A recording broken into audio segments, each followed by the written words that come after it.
Okay, so time to start. So welcome back, everybody, to the last day of the workshop. The first speaker this afternoon in my time zone is Elmanto, who will talk about bispans. Yeah, thanks for the invitation to speak. It's really awesome to be sort of virtually in Berkeley. My original title was bispans in algebraic geometry, but there isn't much algebraic geometry. Instead, I'm going to talk about bispans in K-theory. And yeah, it's kind of exciting to talk to people sort of a bit outside of my area. So I'll try to be gentle on the K-theory part. So all of this is joined with Rune Hochscheng, and is also heavily based on two pretty major advances in the subject, and its interactions with polynomial functors in both ideas, actually, in both sense. And so the paper, so these are the two works: this K-theory and polynomial functors by Barway, Glassman, Matthew Nicolaus, and Norm Simultaneous commutative theory by Tom Bachmann and Mark Hoywa. Yeah, so please feel free to ask me any questions and slow me down. But today I want to showcase something which is interesting, is that you can go from polynomials in the locally Cartesian closed sense, which is the subject of Steve Awodi's lectures, via a certain procedure into polynomials in the Einleber-MacLean sense, EM sense. And it produces, via this procedure of taking K-theory space with a lot of extra structure that is, it has a lot of deep and interesting geometric and arithmetic information. So yeah, I guess it's kind of cool that you get to see both. All right, so let me start with a warm-up and talk about sort of a baby's case of our main results. So the context of this polynomial functors in this locally closed Cartesian category has the following flavor, or has the following antecedents, if you like. So let's say phin is the category of finite sets. So this is a locally Cartesian closed category with pullbacks, and is a context in which you can sort of define the ideal polynomial functors. But out of this category, I want to construct another category called span phin. Okay.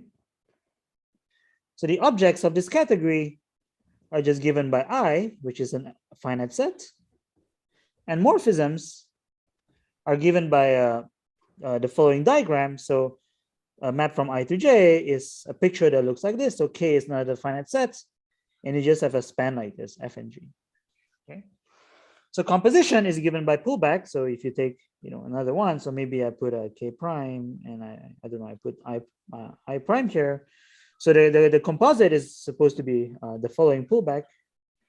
So you take the pullback like this, K times K prime over J, and then you get a map here and here, and that's the composite. There's the composition of these two morphisms, right? Okay, so so by the way, so this is a 2-1 category. This is a 2-1 category. Where all the two morphisms are invertible because all these pullbacks are unique up to unique equivalent unique isomorphisms, right? Okay, cool. So just for later purposes, there's sort of an enhancement of this category, which is called big span phin. This is now a 2 category where the two morphisms are given by maps like this. So I, J, K. So there's a morphism, and suppose you have another morphism.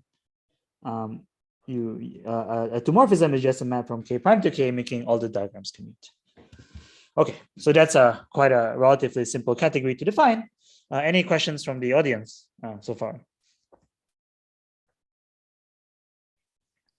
Okay, so here's what I can do with this category. So suppose I'm given a monoid. Just a honest monoid from first year algebra or something. Then we can construct a functor going from this category of spans of finite sets to the category of sets in the following manner. So I send I to just I copies of M. So you can think of this as harms from I to M in sets. And suppose I have a span like this, I JK. Then the morphism does this. So you take M of I, right? I'm supposed to give you a map from M of I to M of K. So what do? Well, I can take the pullback or precomposition along the map I to J to go from M of I to M of M of J rather. M of J to M of I, right? And then now I have an interesting map, which I will write as G lower Schwick. Okay. So are you assuming M is commutative or? Yeah. Sorry, absolutely. Yeah, by monoid, I mean a commutative monoid. Thank you, David. Okay, so from this, what do? Well, here's a recipe for G lower Schwick. So you take G lower Schwick, and then you take a function phi, and I'm supposed to tell you its values on K. And it's given by the following. So you take the product across all I inside G inverse of K, so the fiber over K. And then you apply phi of I, which makes sense now. And I take the product in the sense of M. So this is M's product. Okay, why not? I can do that, right? And in fact, this assignment of a monoid to this functor of span fin is, doesn't lose any information. So you can show, this is like a little proposition that says commutative monoids in sets is exactly the same thing via this procedure as functors phi from span fin to sets such that phi of I is equivalent to phi of a point of I. Right. So that's kind of great, and it tells you that in order to encode encode the axioms of being a commutative monoid, I can just use the combinatorics of the category span fin. So in particular, being a functor, so let me make some remarks about this. So being a functor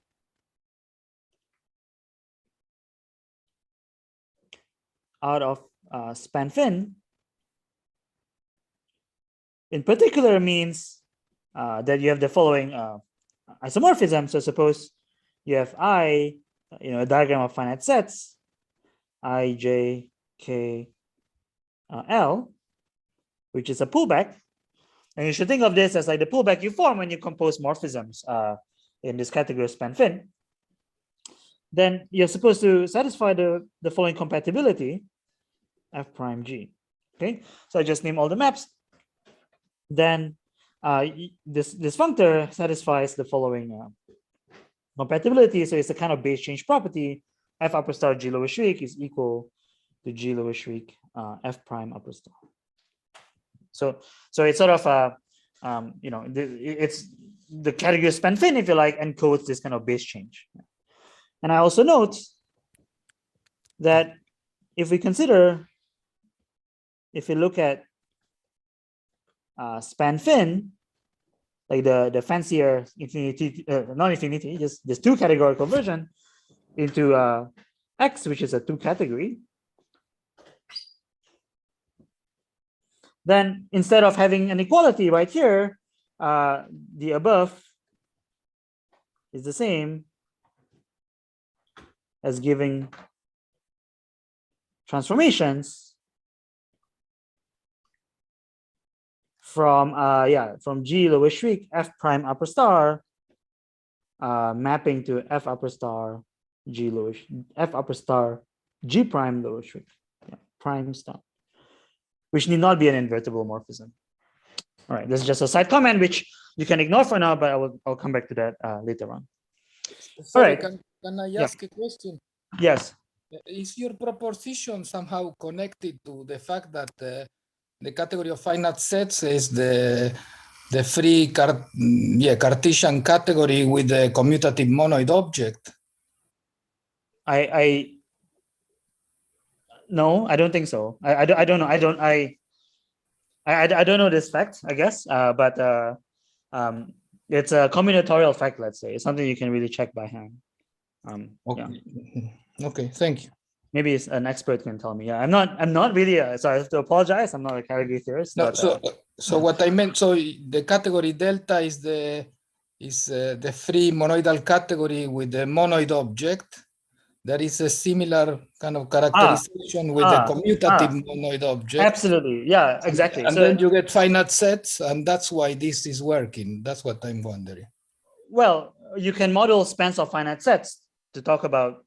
I guess it's philosophically the same, but I'm not sure of the right things to say about that question. I mean, I was just wondering that because maybe technically it works out in more generalities. That's what I'm wondering. Yeah, so it does. I'm gonna talk about the context of this result in infinity categories like right now. Okay. Maybe one thing you could say is that the category of finite sets and spans is the Louvier theory for commutative. Yes, that's the point. Thanks for yeah, sorry. I definitely do not know the lingo, so please correct me, tell me what I should say. But let me write a theorem. So this result works in the homotopical setting.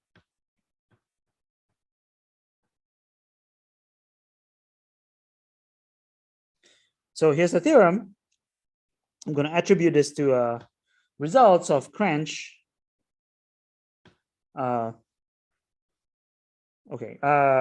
Harpas and Saul Glassman, although independently.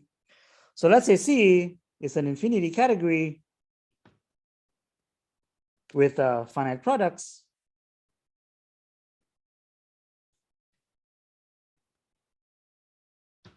Then there exists an equivalence of categories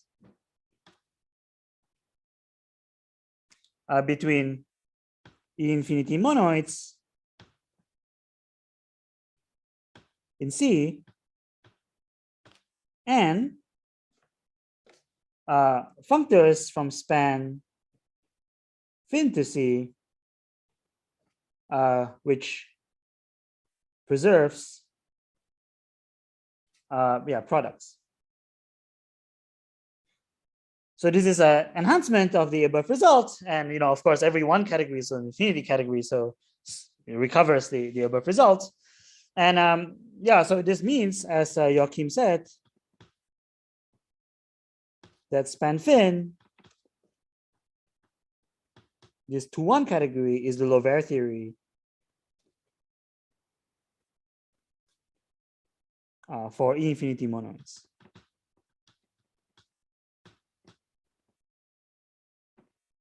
All right, so that's kind of cool. So let's see this example. Let's see this theorem working in practice in the setting of homotopy theory. So this may be an example of some sort. So let's say C is cat infinity. So this is the infinity category of, say, small infinity categories. Then I want to describe. Then I can describe. Sorry, when you say infinity category, do you mean infinity 1 or? Oh yeah, infinity 1. Yeah. Okay. Yeah.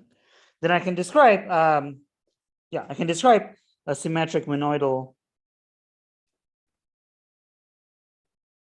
infinity category, which is just an infinity monoid in C with respect to the Cartesian product of infinity categories in the following way.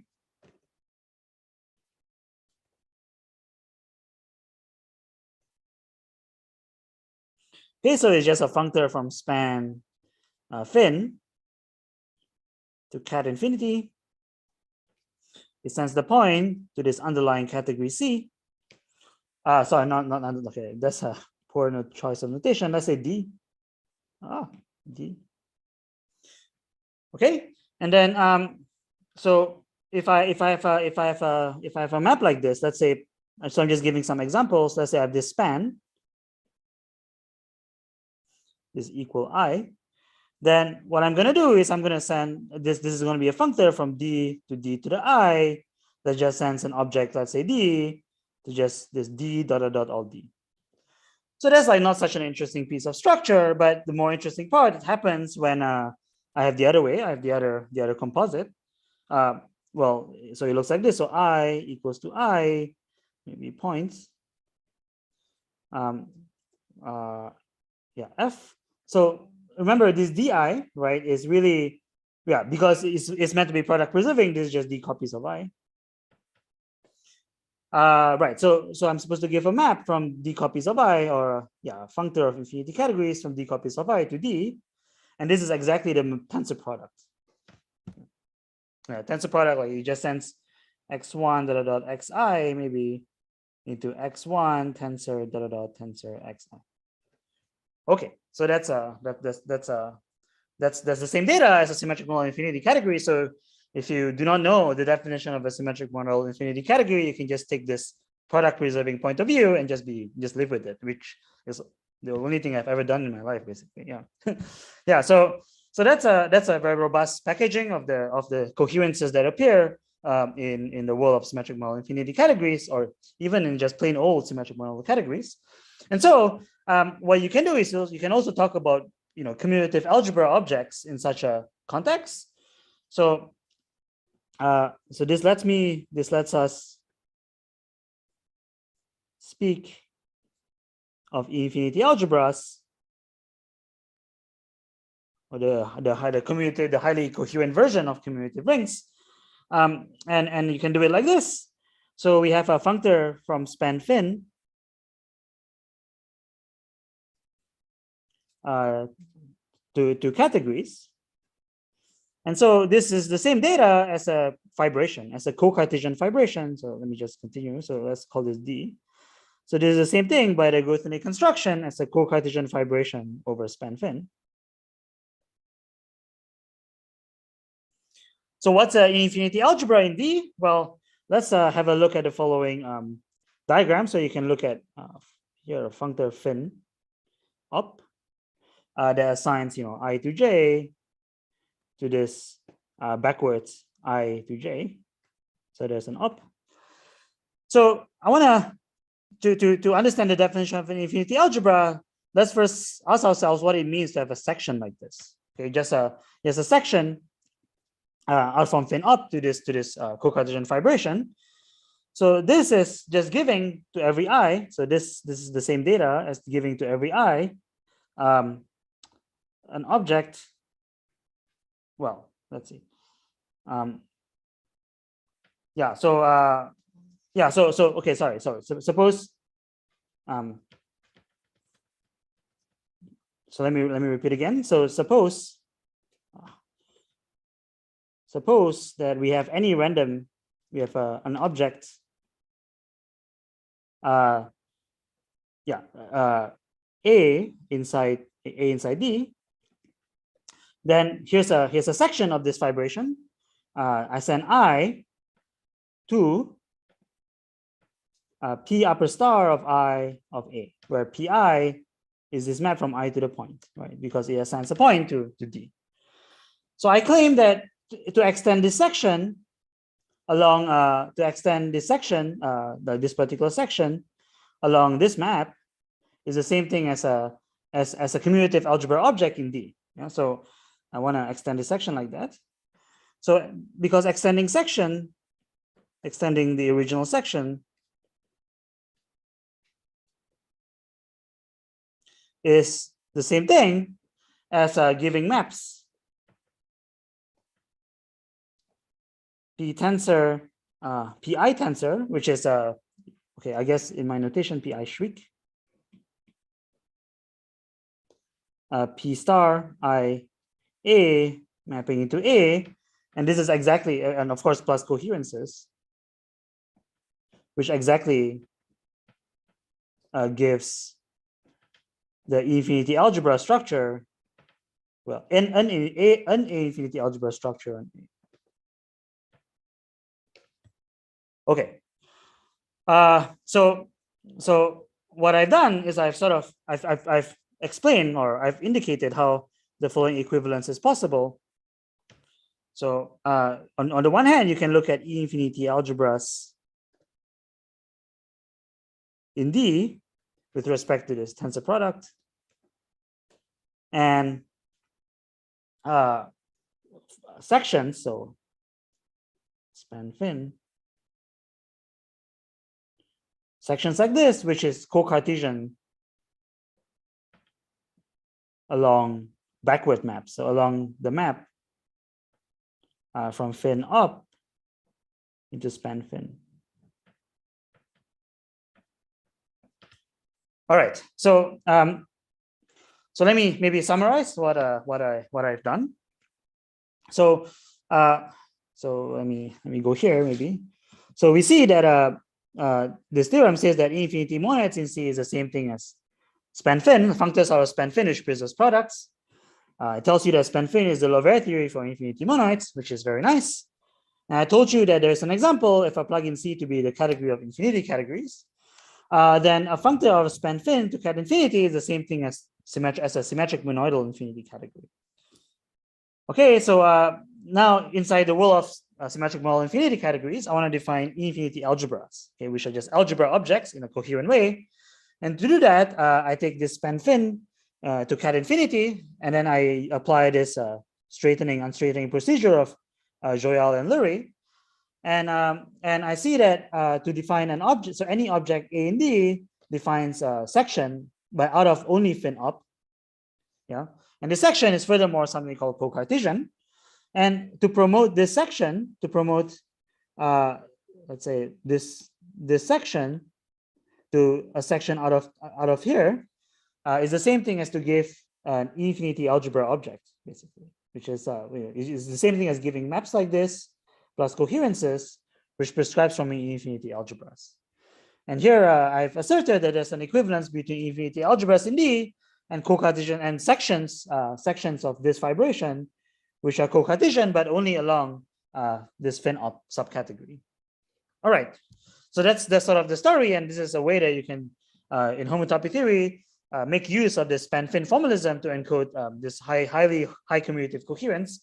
In particular, I don't really talk about the words operats or whatever. Of course, they're all somewhere there, but yeah, this is a kind of robust formalism. Any questions so far? I have one tiny question, sorry, Yes. which is just like how like much should I believe the suggestive notation? Like, should I think of like P lower shriek P upper star as cohomology with compact support somehow? Like 100. That's the only way I can think about it. Yeah. Yes. Okay. Yeah, Thanks. this is exactly how I think about it, and it's impossible to think about any other way. Okay, good. All right. So great. So I want to write a theorem, and I sort of want to say that this theorem is not easy. Yeah. So let's say I'm looking at E, which is infinity algebra in spectra. So Calch spectra. So this just means the infinity ring in spectra. So this is one of those things that homotopy theories care about. So if you don't know this formalism, this is just a cohomology theory, and it has like a multiplication which is highly coherent, and it induces like multiplication on the cohomology theory. Then to E, I can assign something called the algebraic K theory of E. So this is the algebraic K theory. Okay, so for our purposes, the only thing you need to know is that it is some kind of functor from infinity rings in spectra back to spectra, which is an invariant of E. Okay, it's something that you can, it's sort of a linearization of E in a very precise way, but yet it stores a lot of the interesting geometry and arithmetic that E contains. So for example, the K theory of the integers itself is intimately related to the Riemann zeta function.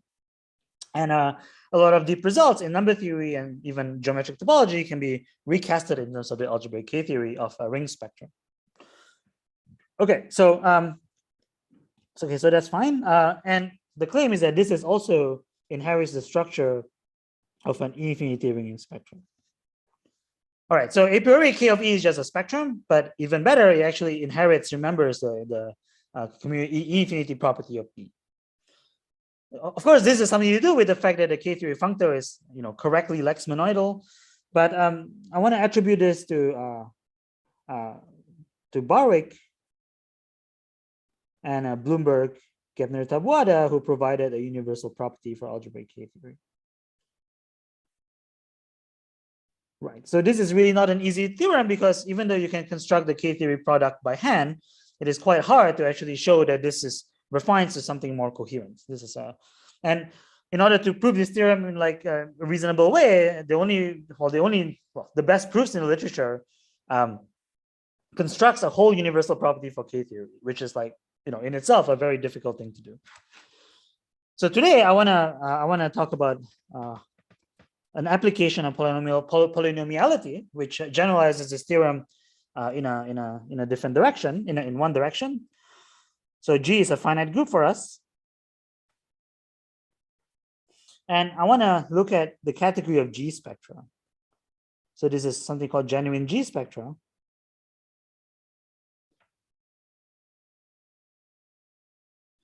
So there is an easy definition of this after the work of Guillaume and Barwick. So the category of G spectra for G, a finite group, is just functors which preserves products from the category of spans of finite G sets. So the category of finite G sets is literally the category of finite sets with a G action, so something very simple. You should think about this as like this locally Cartesian closed category. And it's a product preserving functor from finite G sets into spectra, which roughly speaking tells you that it's the same thing as a spectrum E with a G action. And you have like a product which is indexed by G. You have this G index coproduct or like sum, and you have some kind of transfer into E. So those are the two key pieces of structure from this category of span fin G. So I'll elaborate more on that later. But for now, just think about, this is just literally a functor from this category of spans of finite G sets. So it's the same story I said above, except instead of the trivial group, you have G everywhere. Okay, so then by the same story,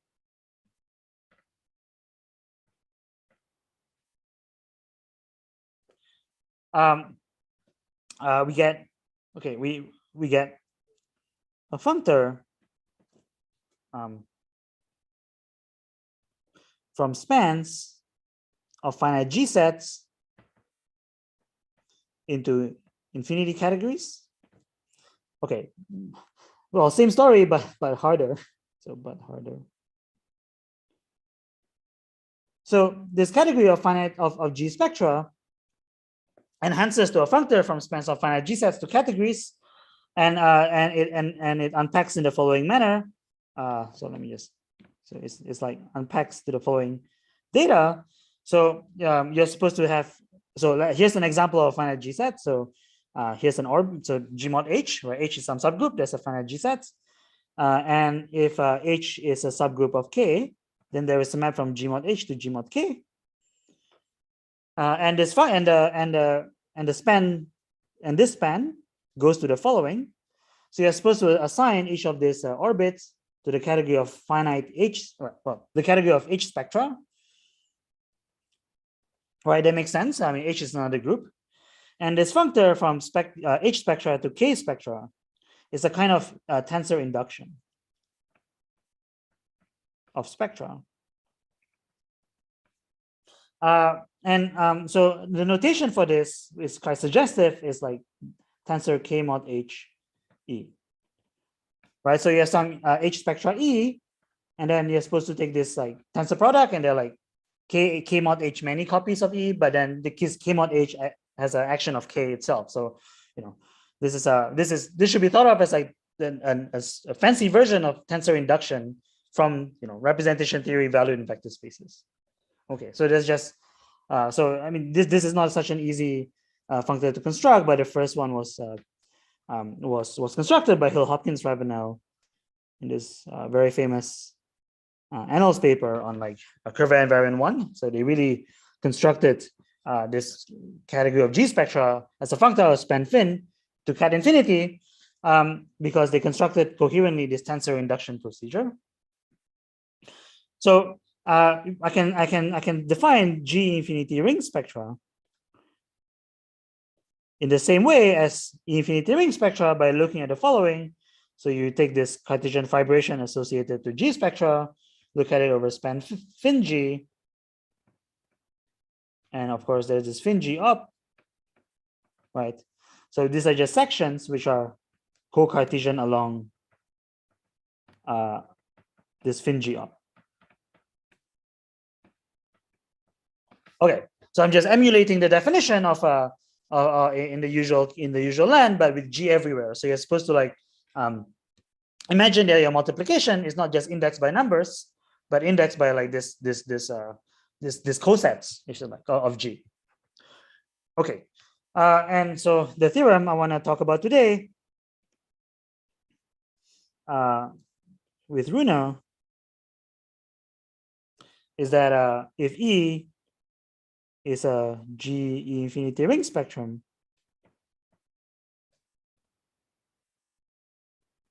then the K theory of E is a G infinity ring spectrum. So this is the version for in the equivariant world, and it refines, in particular, it gets back the previous theorem due to Barwick, Bloomberg, and the Tabuada. Okay. Any questions before I proceed and explain the the idea behind this and how polynomials are involved?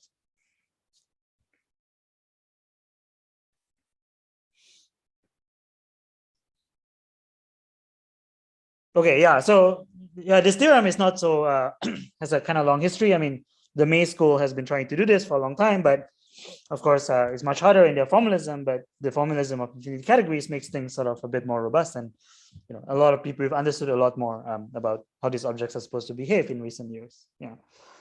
So, but here's the idea. Okay, so here's the basic idea, the basic format, is that I want to look at polynomials in the category of finite G sets. Okay, and then out of polynomials, I can construct SP blank. So the claim is that spectra enhances to a functor out of polynomials in fin G, or it can be any other functor phi, which is like modules over G infinity ring. So E is G infinity. And from here, I claim that this goes to polynomials in the Eilenberg-MacLean sense. In particular, this index tensor product is going to be a polynomial functor in the Eilenberg-MacLean sense. And the polynomiality is going to be dictated by the polynomiality of the locally Cartesian closed category fin G. And then this goes K and to connective spectra. And there is a theorem here that says K theory is functorial for this Eilenberg-MacLean polynomial maps, which is like kind of non-obvious at all. So this composite is basically the structure of a G infinity ring and tells you that K theory does enjoy such a property. All right. Okay, so so let me move on and talk about polynomials in fin G in general. So may I ask a question? Yeah. On which category will you obtain polynomial functors in the Eilenberg-MacLean sense? On which category? On the category of G spectra. So so anytime I have H to K, sorry, just like this, then there's going to be this tensor induction SPH to SPK, right? Okay. And then this is norm. Let's say norm H to K. Mm-hmm. And this is an additive category. Well, it's an additive infinity category. There's also an additive infinity category, and we're going to prove that this functor is polynomial. Okay. Okay. Yeah. Thank you. So there's it's hard to not think geometrically. This NHK, the proof that this is polynomial is really inspired by some manipulations in algebraic geometry. It's just like the original of the title. Yeah, so it's kind of cool. Anyway, so let me talk about polynomials and bispans. So we've seen spans as a warm-up, so bispans shouldn't be so crazy. So the idea of polynomials in general, even polynomials from that we learned in kindergarten, is that there are two operations. There's tensor, which is multiplication, and plus, which is addition, and they distribute in some way, right? So the basic setup is like you have C tensor and then C plus. All right, you have two monoidal structure, and then they distribute. So X tensor A plus B is equal to X tensor A, direct sum X tensor B. Okay, that's fine. But this, let's say the sum is really like the categorical sum, like the byproduct in an additive category. Then this also generalizes to something else. So suppose I have X, I can tensor it with the colimit of some diagram, colimit yi. So in particular, the direct sum is of course a colimit. And you have this kind of distributivity that happens in many cases, X tensor yi. So this is all ideas that has to do with distributivity. And the way to encode distributivity is the following. So here's the definition, maybe the most important definition of this talk. Let's say C is an infinity category and has pullbacks and is locally Cartesian closed.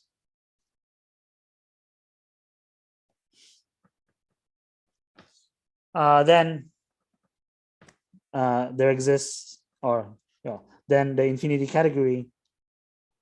This is really infinity, okay. Infinity category. The infinity category bispans C has objects X inside C and maps look like this. Okay, it's a bit funny. So you have X, Y, Z, W. So I'm describing a map from X to W, and it has the following form. So this has a map that goes backward and two forwards. So you should think of this as a additive push forwards. And you should think about this as multiplicative push forwards.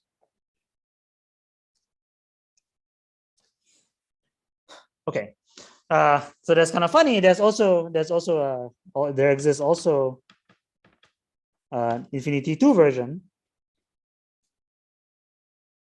where the two morphisms are things that look like this.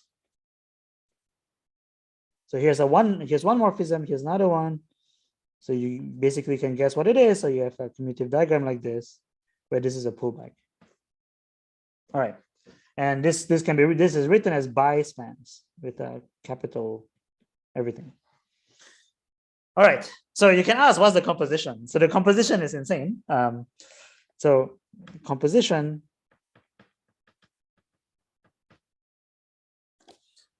So right. So here's let me just do it. Let me just try and do it and not waste too much time. So you have this. You have one polynomial or one bispan.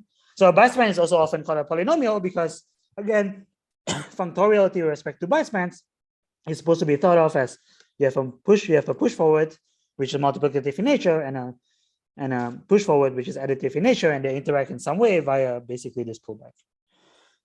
Okay, so composition looks like this.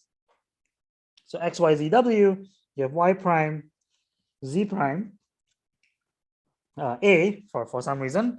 So I'm gonna talk through the composition.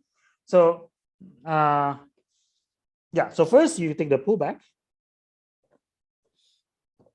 and then let's call this map P prime, and let's call this map G. And now what I do is I take the push forward. So it's a locally Cartesian closed category. So you can take G lower star, G lower star of P prime. So yeah, you have the domain of G lower star of P prime here, right? You can do that. Yeah, so I say very restriction because that's the operation in algebraic geometry. Then you take the pullback, and then now you have a natural morphism like that. And now, now you can take this pullback.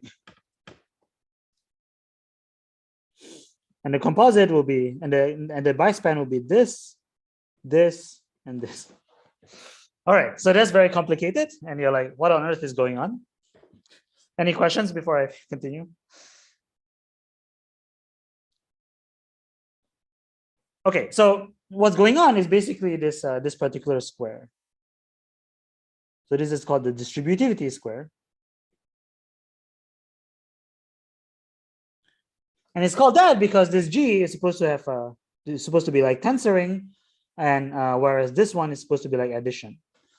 And base change with respect to this square in a suitable sense encodes the interaction between tensor and sum. So I don't want to, yeah, so maybe I don't want to like, you know, be too precise about it, but let me write down a theorem and then explain to you how the theorem works. So with Runa, we prove the following. Functors are of bispans of just finite sets into, so this is an infinity 2 version, into the infinity 2 category of infinity categories. So that's big cat infinity. So this infinity 2 category of infinity categories is the same thing as a symmetric monoidal infinity category, such that tensor and direct sum distributes. So tensor A of x direct sum y is equivalent to a tensor A direct sum x tensor A direct sum y. Right. So it's sort of the same formalism as this you know, equivalence between symmetric monoidal categories and functors of span, but now you're supposed to give two operations. So let me just write that. Let me just mention that. So yeah, you have x mapping to y, mapping to z, mapping to w. Let's say these are all finite sets. So I have c of x, which is just functors from x to c, and then you're supposed to pull back cy. And now you have multiplicative push forward. So this is p lower tensor. So let me make this rather concrete. So suppose this is the map from 2 to 1, which is like a possibility. Then this is just c tensor 2, well, c times 2, sorry, c times c into c, and that's the tensor product. And then you have cz to cw, and this is supposed to be, let's call this p, let's call this f. This is supposed to be the push forward, which is f direct sum, and this is supposed to be summing. Right. So you can assign, you can play the same game as in the span case, but because you have functoriality with respect to this diagram, with respect to this part of the diagram, you are forcing the direct sum and the multiplication to interact with one another appropriately, and unpacking that is exactly distributivity, which is how, yeah, which is how these things are supposed to interact. So as for another theorem that's sort of the same flavor, we can do the following. We can look at bispans now in the infinity category of spaces to cat. So now there's a bit more restrictions, or a bit more restriction on the tensor product.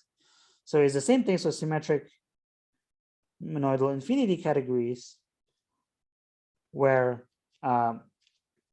x tensor colimit I, well, colimit I in I, yi is equivalent to colimit I in I, x tensor yi for any space called I. Right? You can take I index colimit where I is a space, and for giving a functor of this bispan category to cat infinity is exactly telling you you have a symmetric monoidal infinity category with this kind of distributivity property. So you can imagine there are versions of this theorem where you restrict the kind of direct sum or additive push forward to be, you know, have certain fibers, have this homotopy type of, the fibers are restricted to certain homotopy types, and you get restrictions on these various distributivity laws.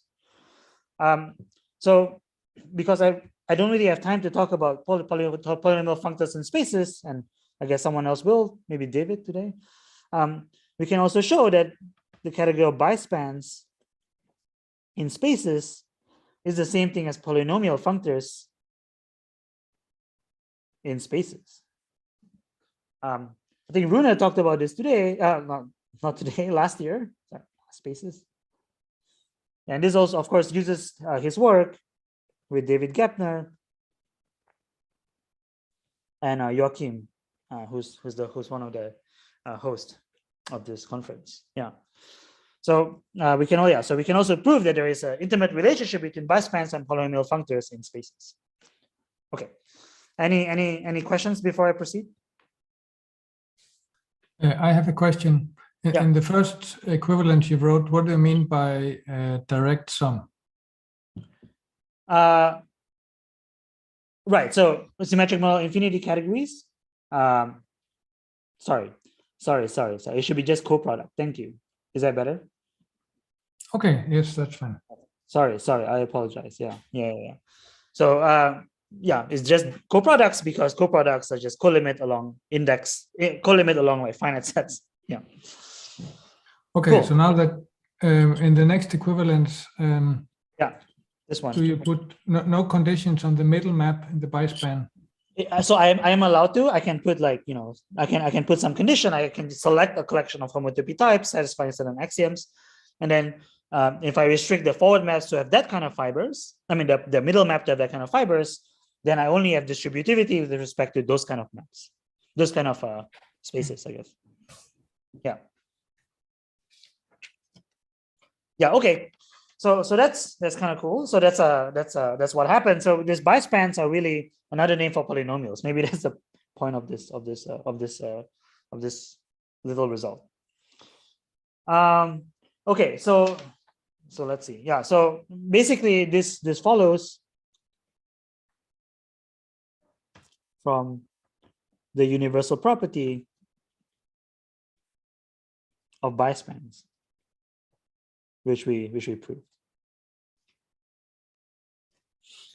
Okay, so it's sort of easy to map out bispans in some sense of easy, because it has a good universal property. All right, so in the finite group setting, so we now let G be a finite group.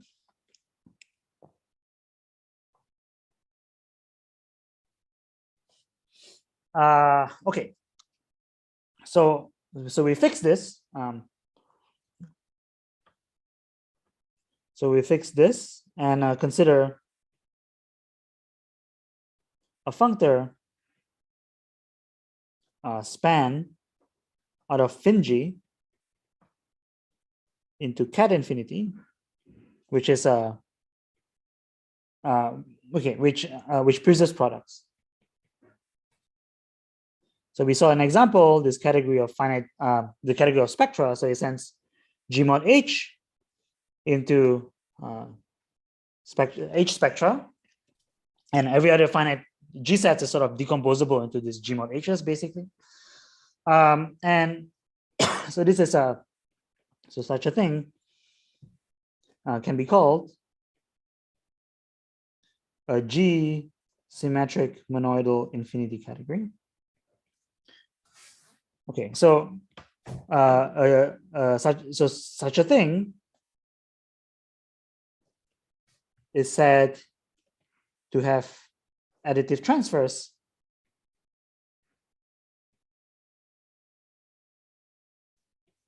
if the pullback, so the pullback, so is the functoriality along the backward maps are all left adjointable. So you have this pullback, and then you have a left adjoint called sum, just index sums. And we say that it is furthermore, so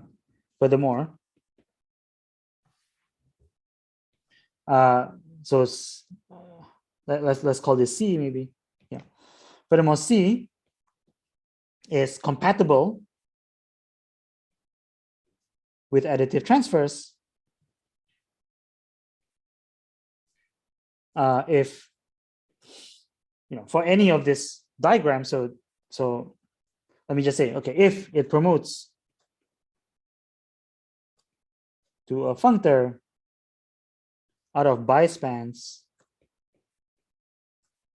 C, well, bispans fin G to cat infinity. Yeah, so this is, yeah, so you're supposed to do this I, J, K, L, like this bispan diagram. I'm supposed to send you CI, CJ, and then this is supposed to be tensoring CK, and then this is supposed to be adding, and this, well, this adding, this, let me call this phi direct sum. This operation direct sum is supposed to be left adjoint to pullback along like K to L. Yeah. So in any case, we get a functor out of bispans to cat infinity. So it's supposed to satisfy this distributivity axiom, but in the G sense. So here are examples, right? So we saw, okay, I claim that G mod H mapping to H spectra. So this G formation of G spectra is an example. Here's another one, which is a bit more elementary. You just send G mod H to functors out of BH into some other D, where D is an infinity, D is a symmetric monoidal infinity category. So I'm just claiming that this assignment on objects promotes naturally to a functor out of bispans fin G to cat infinity.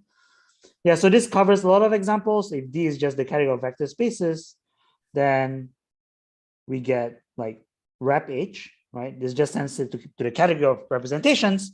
But let's say if D was like perfect complexes over some ring, then it's the derived version of representation theory.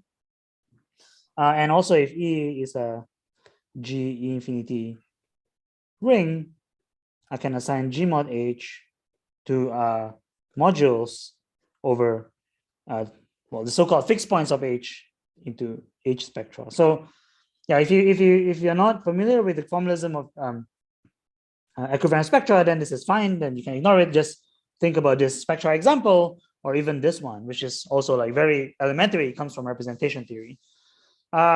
Great. So here's a theorem.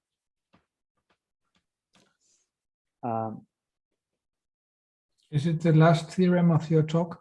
Yes. And it's also inspired by Bachmann-Hoywa, basically. Okay, so so in all these cases,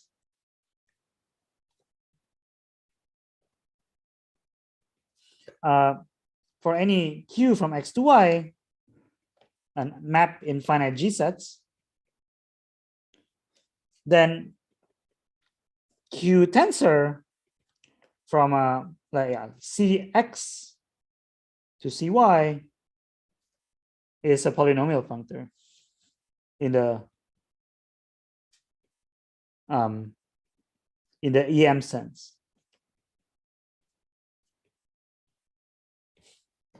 Okay, so what I'm telling you is that okay, what I'm telling you is the following. So you have this polynomial diagrams I, J, K, L. So this is like a polynomial, right? And then to give a functor of these bispans, I have to, in particular, have functoriality with respect to Q. All right, so maybe if this was identity and identity, then I get Cj to Ck, and I get this tensor product with respect to Q. So in these examples, which we can sort of make axiomatic, this functor will be a polynomial functor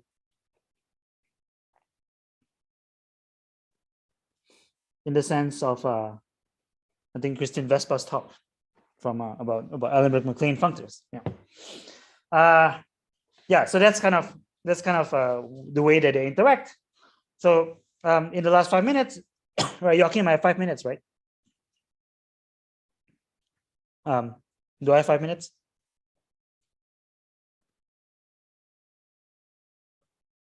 I guess he's muted, but usually you might want some time for questions. Okay. Then I perhaps I should stop here and yeah, take questions. Okay, thanks a lot. So the last thing I said, I think I was muted as usual, but thanks for the talk.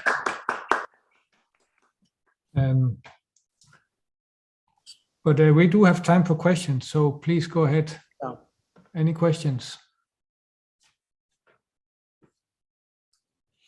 I had a small question. I was wondering what a circle-shaped colimit meant. So you talked about space-shaped colimits. What would S1, what would it mean? Well, I can do the following: colimit over S1 of point, where, you know, it's like a functor that sends everything to the point, right? Mhm. So this is just S1 again. Okay. Yeah, it makes sense to talk about a functor from S1 to spaces that sends everything to point. I mean, this works for any space. Great, thanks. So I have a question just Yeah. above the wiggly line. So what is C again? Right, so C, so I can axiommatize C, but C in all these examples, for example, representation theory, has this flavor where it converts. Yeah, so C is something axiomatizable, but C for me is just these three examples in this theorem. Okay, and again, this polynomial you started with no conditions, or you should put some conditions on the middle map, or? It's just finite G set, so there are no conditions. But what will be the degree of the polynomial functor then? Just the number of fibers. Yeah, just the size of the. So it's bounded above by the size of the supremum of the fibers. Ah, okay. Yeah, because Yes. it's finite, right? This is kind of like the key point, is that I'm sticking myself. Okay, it's a finite diagram. Right, exactly. So the degree of this Q tensor polynomial is exactly the supremum of, like, you know, the inverse images of every point. I mean, X to Y is a finite G set, so you can count the number of fibers. Yeah. Okay, so now you said what it does on the middle map. What does it do on the other maps? Yeah, so this is like G index direct sum. This is pullback. Yeah. And they're also polynomial. So this direct sum is exact, and this pullback is exact. Thank you. Okay. Yeah, so Okay. this is exact, and only the middle thing is sort of like wild, which is polynomial.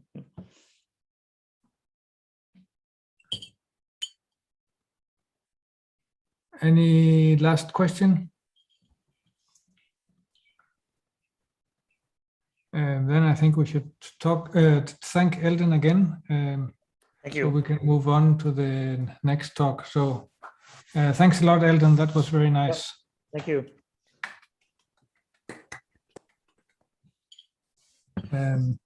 So that's a lot of, that should be more talks. That's a lot of stuff to learn about there.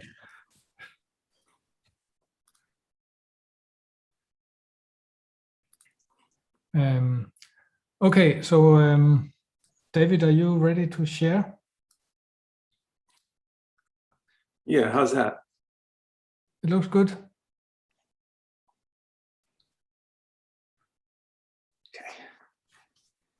Okay, very good.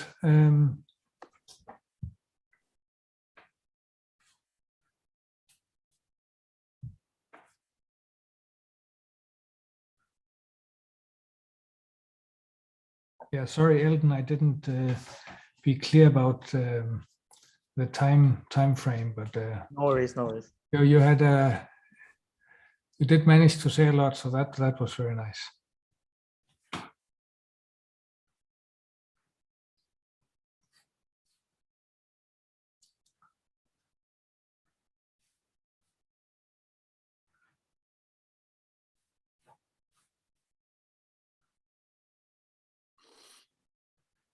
Okay, I think we are ready to move on. So the next speaker is David Spivak, who will talk about functorial aggregation. Please, David. Okay, thanks, Joachim. And thanks everyone for being here. And thanks for the great talks by everyone. This will use a bunch of the stuff we've seen so far. But I'll start by saying why I think about databases, which this talk is kind of about. It's also about co-pregives if you don't know what a database is. But it's also about kind of Topos Institute and my part and why I got here and stuff. So I'm interested in sense making and how we make sense of the world. But personally, I like the language of math. So that's where That's where this is all coming from. So we're here together in this workshop. Each person here has their own purpose for being here, their own abilities, and we're engaged in this activity of collective sense making. So Eldon just told us some stuff about polynomials that connected one side of the world to the other. And I find that fascinating and important. And so I'm trying to today kind of spread a sense of how poly relates to information.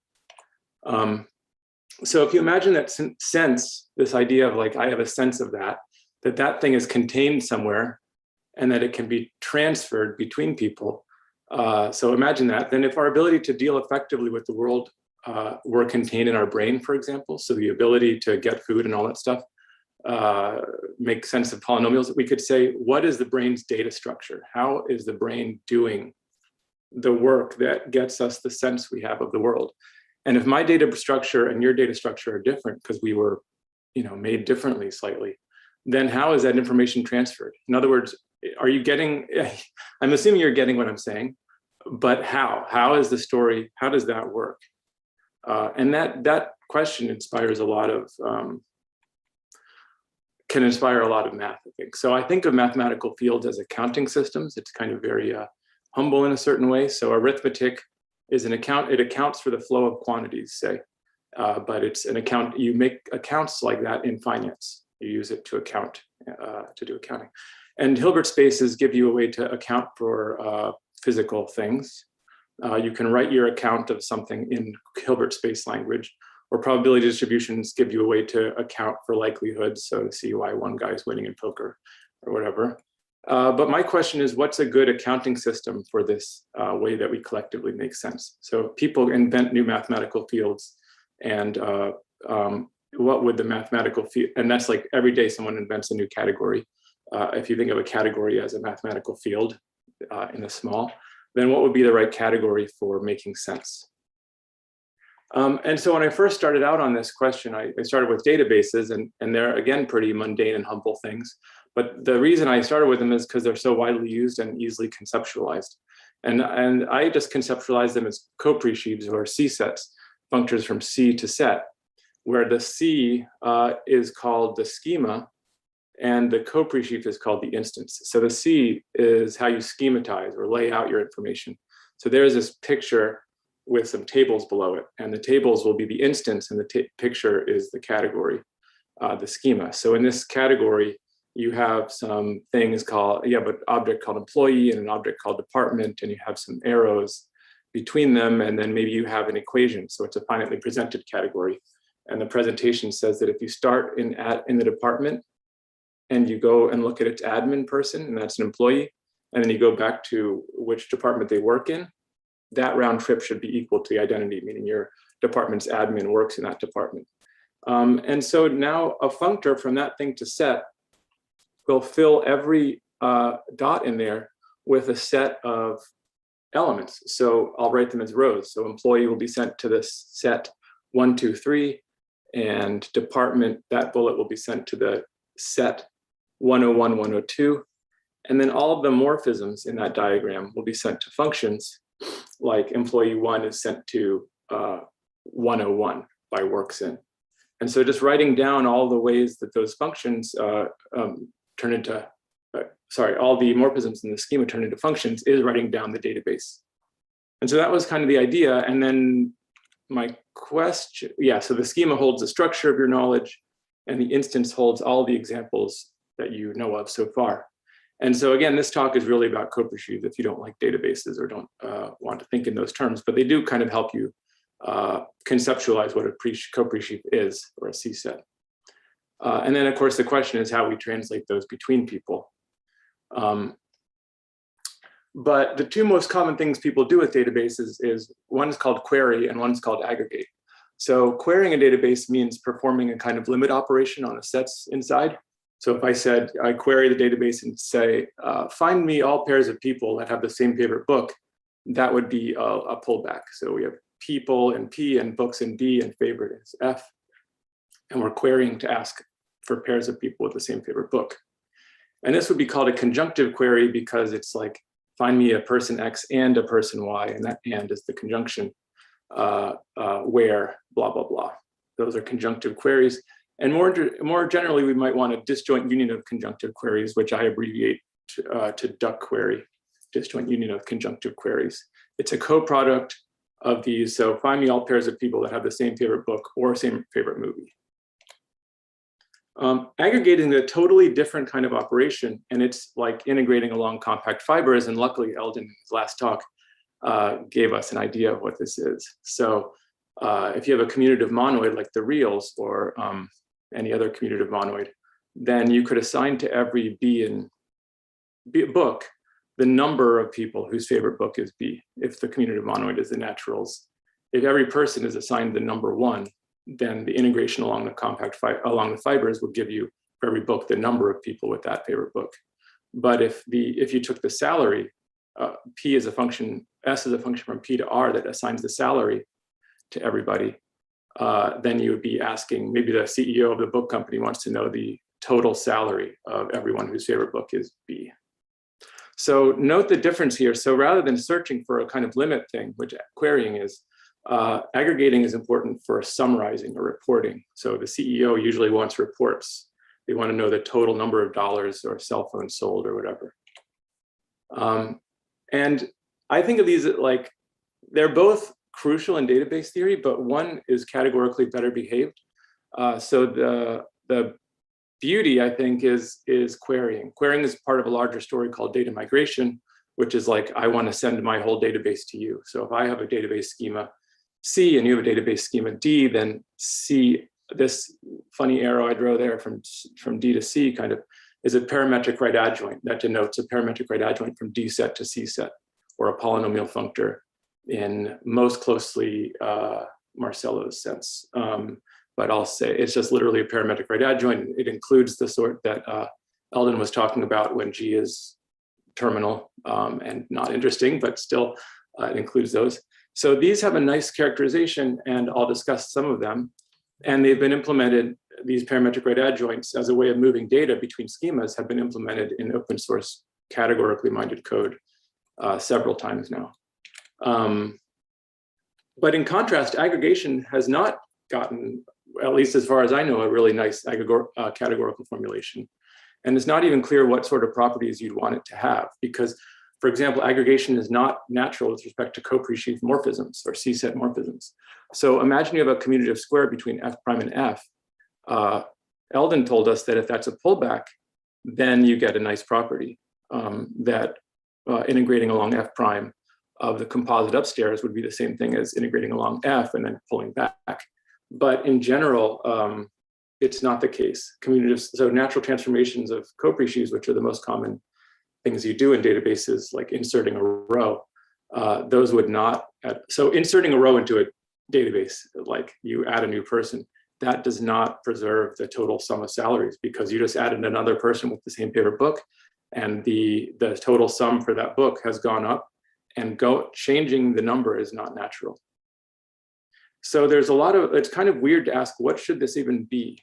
And so if someone here makes a really nice match between these two, then that would be great. I'm kind of quoting the movie Be My Guest, Beauty and the Beast. But anyway, I'd love to see it. I haven't seen anything that I really thought captured how data migration and querying, those as one thing, and aggregating as the other thing came together. So I'd love to see that if you have an idea, but that's what this talk is about. So, right, polyamory, could one category be enough? That's supposed to be a joke. So I've been totally enamored with poly, and especially its comonoids, cat sharp. It's an excellent setting for thinking about things I care about, like dynamical systems that interact together. Which is totally different from this talk. And it's also, thanks to the results of Amanustaloo and Garner, it's a natural setting for the stuff I will be talking about today, data migration and databases. And both of these seem relevant when accounting for sense making. So that's one reason I like poly, but second, it just has tons and tons of structure. So the coproducts and products agree with normal polynomial arithmetic. It has all limits and co-limits. It has at least 3 orthogonal factorization systems that I know of. It has a symmetric monoidal structure tensor that distributes over plus. It has a Cartesian closure and a separate monoidal closure for tensor. It's got another non-symmetric monoidal structure that's duoidal with tensor called a composition. It's got a left co-closure for that. It's got an indexed right co-closure for that, which I learned about from Josh Myers. It's got an indexed right co-closure for tensor, which I learned from Nelson New. It has at least 8 monoidal structures that I know of. Its monoids generalized plane operads. Its comonoids are exactly categories. Its bicomodules are data migrations, and that's what I'll be talking about today. And so if you care about, if you want to just see all that stuff listed in 9 pages of just pure like structure after structure after structure without any proofs, you could see this reference on the archive that I put there a month or two ago. Anyway, it was love at first sight when I first saw Poly, and I proved the combinatorial thing that the products really are polynomial products. I knew that it was meant to be. So I'm committed to solving problems with Poly as a team. In other words, I want to like kind of force myself to live within Poly for as long as possible and see if I can do what I need to do there, because it poses a kind of purity of methods problem. So my problem with aggregation took me 12 years to feel good about what it should be, is that it's not well defined, the problem itself. So given a map from E to B and a map from E to a commutative monoid, someone could just say, you just integrate. That is how you get the map from B. You just use the monoid. And that's true. After all this work, it actually turns out to be that's kind of all it is. But it's hard to know what problem needs solving and how. So according to some authors that I found online, the purity of methods has been a long tradition in math. So Aristotle, Newton, Lagrange, Gauss, Bolzano, Frege all sought something in writing that they called that Detlefsen and Arana called purity of methods. And I read the quotes, and they all seem to be agreeing with the sort of move here. So Erdos, for example, wanted a non-complex number proof of Hadamard's prime number theorem, the one about the number of primes being n over log n. Why did these people want this? Well, Bolzano phrased it as searching for a thorough way of thinking.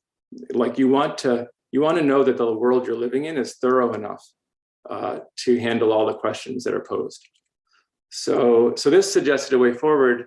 Poly is great for thinking about data migration, as I'll talk about, and it's a purity of methods issue to get aggregation into Poly as well.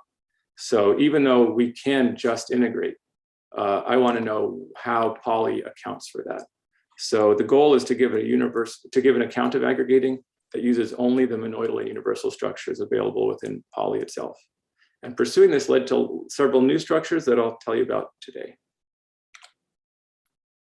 So my plan is, for the remaining time, is to give background on Poly, even though it's been done a bit, but to talk about its monoidal closure and co-closure, to discuss cat-sharp, which just means comonoids in Poly, which is the natural home of data migration, to show how aggregation dash useful structures on Poly generalize to cat-sharp, so useful for aggregation, and then explain aggregation itself, which is the integrating along compact fibers thing, and then conclude with a summary. Okay.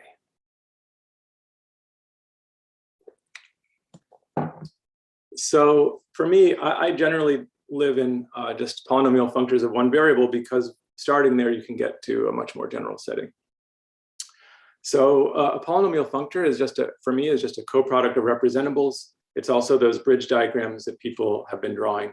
So for any set E, denote the functor that it represents by y to the E. So this is functions out of E. So for example, y to the 1 would be the identity, y to the 0 would be the constant, and note also that y to the E of 1 is just 1 for any E. And a polynomial is a disjoint union of representables. So it's the sum over B and B of y to the fiber E of B, if you like the fiber bundle picture. But note that P of 1 is B, as I said before, because if you plug in 1 for Y, you just get 1. And so you just, for each of these things, you just get B. And so I denote this a little bit more compactly by putting the P notation in the 2 relevant spots. So it's the sum over elements of P of 1, which I call positions for reasons that relate to the applications that'll come up today. So for every position of the polynomial, for every summand, there is a set representing this representable functor here, and we add all those representable functors up, and we get a functor from set to set.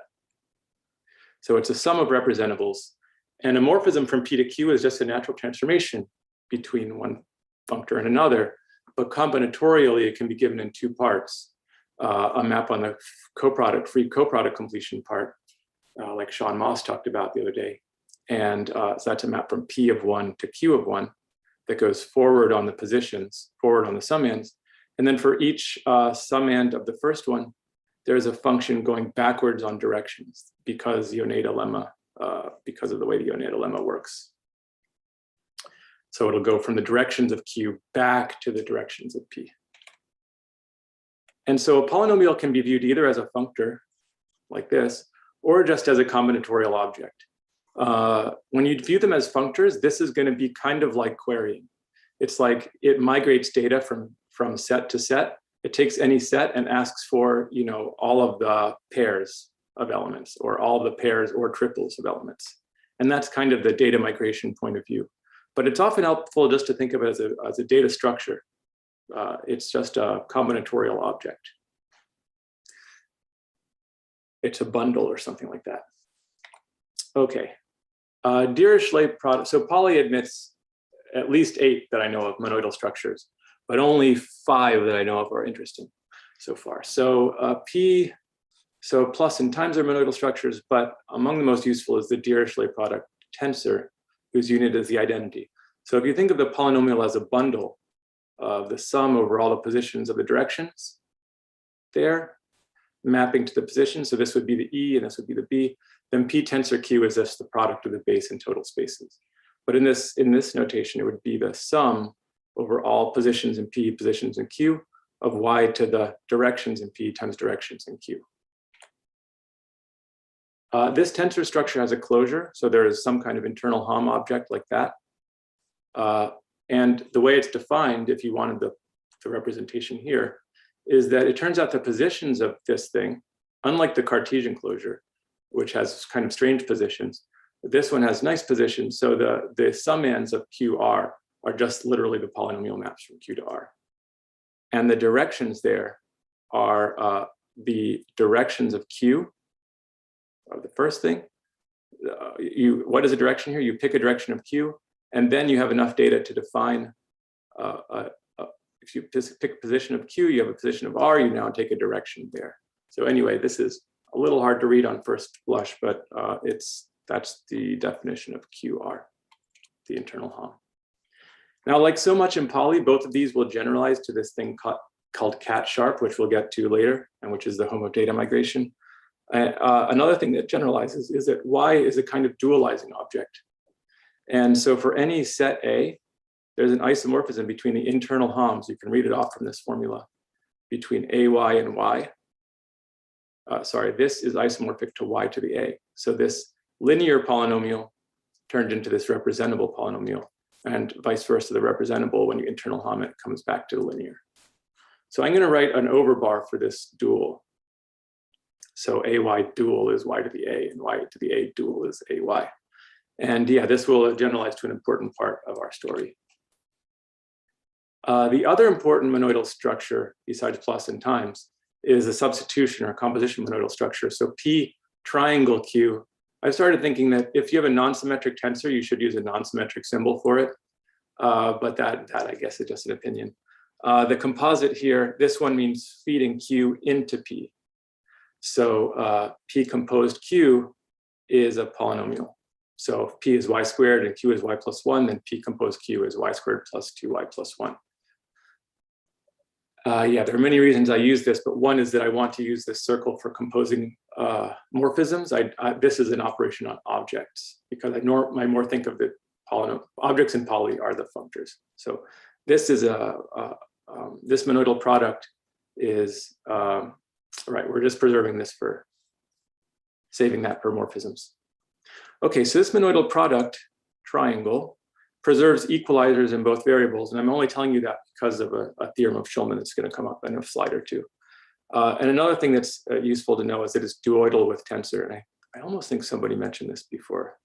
But But what that means is if you compose two things and tensor that with the composite of two other things, you can kind of split that off and get that there's a map from that to this thing, P1 tensor Q1, P2 tensor Q2. And that satisfies the right properties of laxness and collaxness in a certain way. In fact, I don't know who thought of this first, but I often like to attribute things just to the person I learned them from. So I learned this from Josh Myers, that triangle has a right co-closure. I also found it has an indexed left co-closure, which I'm not going to use today, but is in that reference guide if you want to know what I even mean by that. So poly P, Q, composed P prime, the maps from this to this are in bijection with some sort of symbol here. I can move the P prime over to P, and I'm calling that a right co-closure. So what'll be pretty important for us today is that David Myers, not related to Josh Myers, looked at this for 1 second and said, oh, therefore this is a tensor a composition comonoid, which is formally just true. It's a good point. And so, so we'll be finding that comonoids, this kind of comonoid or polynomial comonads, are exactly categories. And so you could ask which category is this? This is a category for any P, like a category in the usual sense. So for any polynomial P, this symbol, this co-closure thing, P with itself, is a category. And we'll find it's the full internal subcategory of set op, which I heard about from Bar Jacobs, spanned by the fibers of P. So if P is y cubed plus y to the fifth, then this will be the full subcategory of set op, spanned by the two sets, one of 3 elements and one with 5 elements. We're going to rely heavily on this in a special case, namely where U is the list polynomial, the sum over natural numbers of y to the n. Because in that case, these guys, we get the full subcategory of set op spanned by the finite sets. So UU is a skeleton of fin set op. And later we'll get to its opposite using the dual that I kind of alluded to before and get fin. And this will come up in the same sort of way it came up in Eldon's talk, as well as another way. So one way it'll come up is for understanding commutative monoids. Because in the end, we're getting towards aggregation, which is about adding up along compact fibers, all within the polynomial ecosystem. So what things do I need to use from polynomials, like co-closures and duals and all sorts of stuff, so that I can write down what integrating along compact fibers means, or what aggregating means.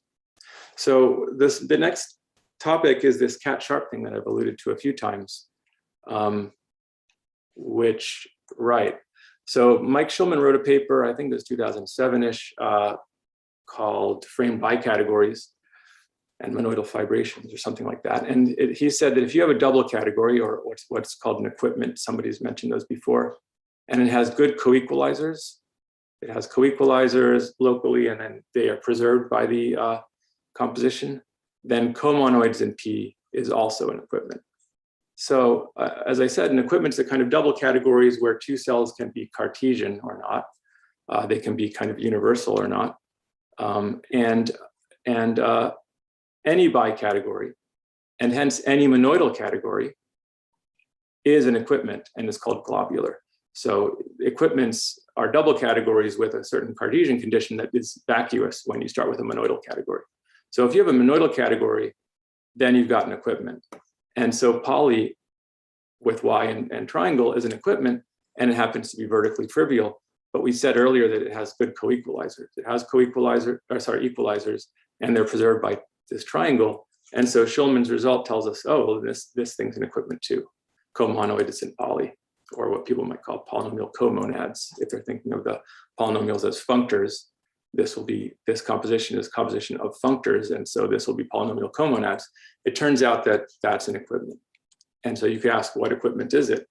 And I don't think that was the way that Amon and Ustalu and Garner got to these things, maybe more Garner, but I can tell you what they found out themselves is that the objects of comonoid poly are exactly categories. So up to isomorphism, the objects of this are categories, and vice versa. Every category is a comonoid poly, every comonoid poly is a category. How does that work?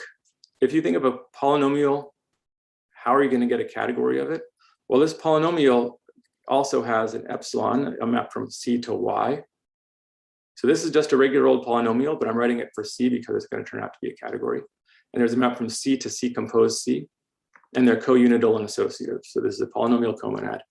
And it turns out to force C to be the sum, the positions to be the objects of C for some category C, and for the directions at that object to be the outgoing arrows. So what do I mean by that? C bracket A is the sum over all other objects of maps. So it's just C bracket A is just all maps out of A. Pick any other object and map to it. So I'm going to call, if I remember to, I'm going to call C the outfacing polynomial of C. It's like we've got these outfacing maps. And I also like to think of C as like the polynomial, like the underlying polynomial of the category. This epsilon as a map from C to Y picks for every object in C, it kind of picks out a morphism out of it. So it picks a morphism out of every object. What could that possibly be? Well, the co-unidal conditions force that to be the identity. And delta gives the codomain. See, this only knows about the domain part so far, only maps out. It doesn't know what the codomains of these are yet. And so delta, this thing, ends up giving you both the codomains and how composition works. So Aman and Ustalu told us that any category is, or at least small category, is a comonoid in poly, and every comonoid poly is a category, and they agree up to isomorphism. The vertical maps here in this double category are not, they're not functors though. That's what's weird. And we're not really going to go into them much today. But the horizontal morphisms Garner showed are data migrations. Of course, he didn't say it that way. He said that a bicomodule, the horizontal maps here, are parametric right adjoints from D set to C set. So I'll explain that soon.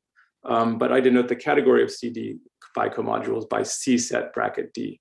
And the reason is like, it's going to be functors. It turns out to be functors from C to set if D is 0. And it turns out to be set bracket D, which means polynomials in D, if C is 1. So there's a certain way in which this notation both generalizes C sets and polynomials in the same notation. But to understand cat sharp, let's start with something more familiar. So in Eldon's talk, he talked about these bridge diagrams that I at least learned from Gambino and Cox paper from, I don't know, 2008-ish, that showed that sets, functions, and multivariate polynomials form an equipment that they called polyfun. Now they did it more generally for any locally Cartesian closed category in place of set, but I'll just be talking about, and I think everything that I'm talking about today will go through in that setting, but I'm not going to guarantee it. This polyfun thing that they defined sits inside cat sharp as the full sub-equipment spanned by the discrete categories. So discrete categories are those whose output-facing polynomial is linear, so I times y. This y is just the identities on every object I. And so if you pick an object I and set, then you'll get a category, and you could look at all the bicomodules in Schulman's category of comonoids here. At least I'm calling it his. His probably goes back before him. But anyway, I don't know. Anyway, you could look at all bicomodules and all, you could just look at the entire sub-equipment where these guys are just guaranteed to be discrete, and you will get Gambino-Cox definition of objects, vertical morphisms, horizontal morphisms, and squares. So this thing just kind of packages all that up into just the definition of a map of comonoids. It's the definition you find in Schulman's paper without him knowing what I was going to put here. If I put poly here, I get out what they said in their paper for the discrete case. So all this stuff is subsumed. So cat sharp is just this, except that these can be non-discrete. And by the way, the usual category of span sits inside of polyfun, and span is a sub-equipment where every polynomial in sight is linear. So not only are these linear, but if you force these to be linear polynomials also, then you get span. So, right, the discrete carrier here makes the discrete carrier here makes this category discrete. The discrete carrier here makes the bicomodule be a span. We might get more intuition about this by thinking about databases. So the indexing category for graphs is this guy, G, and is carried by this polynomial y cubed plus y. This graph could be thought of as y cubed plus y plus extra data. This is the y, this is the y cubed, and the number here, the two objects are the two summands, and the numbers are the number of maps out. So this guy has 3 maps out, 2 of which are drawn. This guy has 1 map out because of identities. So bicomodules from C to 0 can be identified with coprecisions or C sets. So a graph is just a bicomodule on G. I mean, G is standing as the whole comonide here. So X could be called a G set or a capital G set. And so we're thinking of G as the database schema. This is the layout of our knowledge. And then if you have a specific graph, those are like examples of the knowledge. So you have like some number of edges and some number of vertices. So a functor from G to set is a G instance. Some sets arranged by G. But now we can move data between database schemas using duck queries, disjoint union of conjunctive queries. So a conjunctive query on C is just C set op, the category of conjunctive queries. And the idea is that if you had a C set, then you have a functor from C set to set that just asks for that shape in an arbitrary C set. So we think of Q as a query, find me all Q shapes in blank. And of course, this is contravariant in Q, and that's why there's the op here. So, but it's just a covariant functor from C set to set. So if there's, for example, there's a graph Qn, the strings of length n, as Brandon would have called them, the single string of length n as a graph, and hom from Qn to blank returns length n paths in blank. So if we wanted all paths, though, we would need a disjoint union of conjunctive queries, a duck query, because we'd add up the length n paths for all n. So a data migration is a C-indexed duck query on D. It functorially assigns to every C and C a duck query on D. So it just takes any object in here and says, here's how I want to query D to fill that object with a set. So given a D instance, a coprecision on D, a D set, I'll just compose it with P to get a C set, and that's the data migration. So if we had a graph and we used the P for these paths, we would get all paths in that graph over there. And that's a familially representable monad in the sense of Brandon Shapiro's talk. So data migrations, bicomodules, and parametric right adjoint functors are the same. They're just different words for the same thing. A bicomodule is a parametric right adjoint functor from D set to C set. So if I ever write this symbol, it's a parametric right adjoint from D set to C set. It's also a C-indexed duck query on D.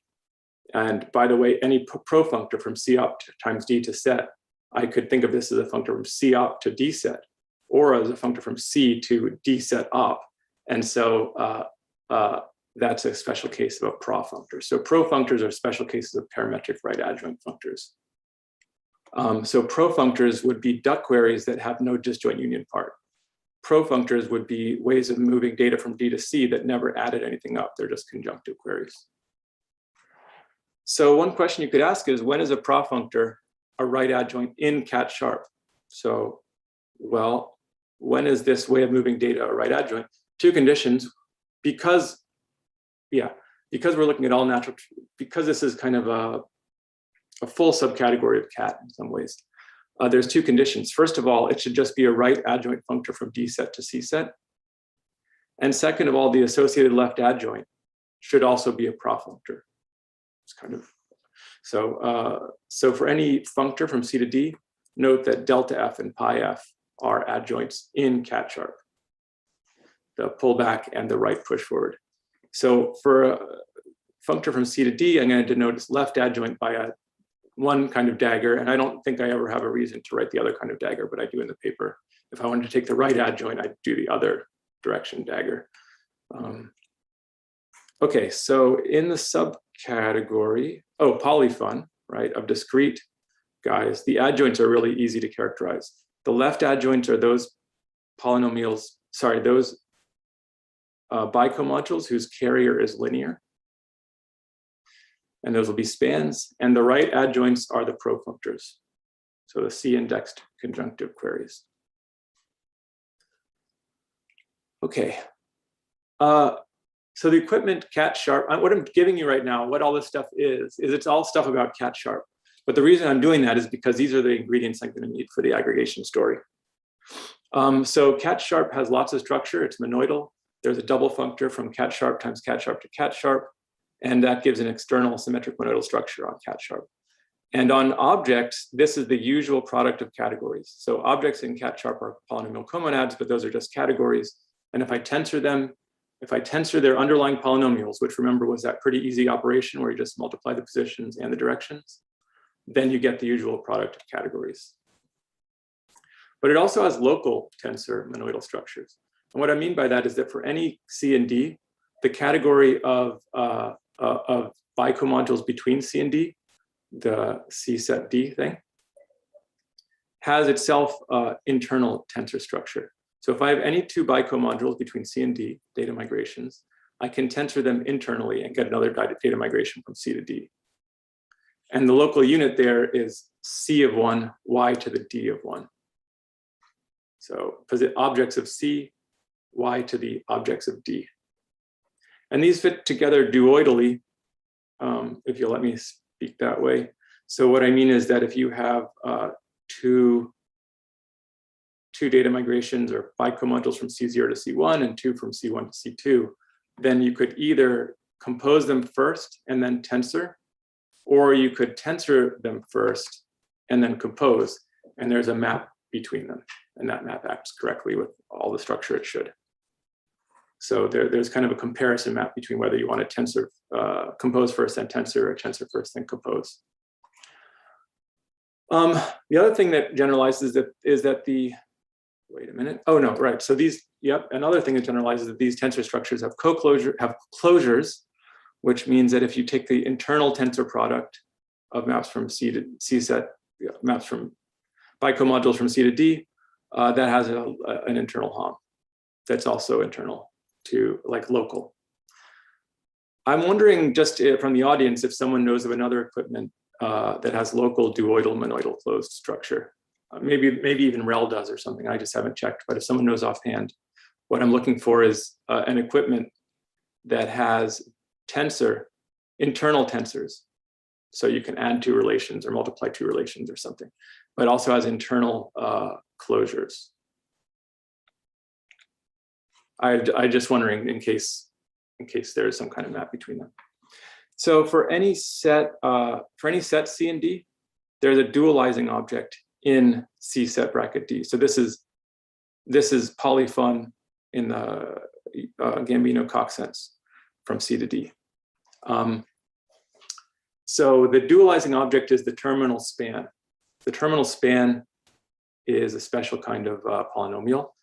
And what if I call it bot, then what I'm saying is if I define blank internal HOM from blank to bot in CD as this dual, then for if P is a linear guy, then P bot is conjunctive. And if P is a conjunctive guy or a profunctor, then P bot is linear. So there's this duality, and you get back where you started. So P dual is P for any linear bicomodule. So something with linear carrier or conjunctive. In other words, that's a profunctor. Those go back and forth with each other. And this generalizes this back from earlier. Okay, and the reason I'm telling you that is that P dual, what it does is it transforms sigma f delta f into pi f, sigma f delta g into pi f delta g. So that's not the adjoint. The adjoint of sigma f delta g would be switching into pi g first and then delta f. So this dual thing is not the adjoint, but you could ask what is the adjoint of the dual or the dual of the adjoint, and those turn out to be the same. So if we take the, I guess we're going to take the dual first, and then we're going to take the adjoint, we get back another span. We started with a span, and then we got back a span. And that span will be the transpose of the original span. So I thought that was really neat because I always thought of transpose as this kind of, you have a span between two sets and you say, take a transpose, and you just think that, I just thought that's a syntactic thing. Of course I can do that. But in fact, this transpose is the composite of two more primitive operations. And that doesn't happen within span because the first operation knocks you out of span. It knocks you into profunctor. But then the other operation knocks you back into span. So it's kind of like contour integrals solving a real integration problem using complex numbers. You just eject for a second and come back in. Right, and similarly, opposite of a category, I always thought you just do it. It's a syntactic thing to do, but in fact, it's the composite of two operations. So a category, as we saw in Todd's talk, can be viewed as a monad in span. And its adjoint is, as Todd said, is a comonoid. Polynomial comonad or comonoid, and that's a category in a different way. We're seeing that category two ways inside of the polynomial ecosystem. One is a monad in this subcategory of linear polynomials, and the other as just a comonad. And so the dual of that comonoid is again a monad in span. So if we take the adjoint and then we take the dual, or we take the dual and then we take the adjoint, we again get a monad in span, and it'll be C off. And the reason we care about this right now is because if we take U and we're going to use in a bunch of ways that UU we found was finset, but we're going to finset op, but we're going to want finset instead. So it's this UU dual. Okay, so we're almost there. Aggregation. Oh, I don't know if I meant to put all that at once, but it should work. Okay, so we have this functor from C to set. The following are equivalent. The Coprey sheaf is finitary. I don't know, maybe I'm abusing that a bit, the word finitary. All I mean by that is that it factors through fin. So this is a functor from C to set, and I want to know that every set is finite. So the following are equivalent, that we have this functor from C to fin instead of C to set. So X, I'll just call that X being finitary. There exists a function, so that's the first equivalent condition. The second is that there's a classifying map to U. I wrote U for as though it's the universe. It satisfies the conditions from Steve's talk of being a universe. But remember, all it is the list polynomial. So the list polynomial is the sum over all natural numbers of y to that natural number. Okay, and what this is saying is that for any Coprey sheaf from C to set, so any functor from C to set, if all of the sets are finite, then there's a classifying map that takes every object of C and returns a natural number such that U bar, in other words, the set classified by that thing, is the set for X. So that's what this says. And that's equivalent with there being a monad map. Not only do I have these, but in fact, further, I have this map from the C dagger, which is basically kind of like the opposite of C, to finset op. What did I do? This is finset op. This is finset op. Well, that is confusing me right now. Okay, well, so, right. So what I'm saying is that there's a functor from,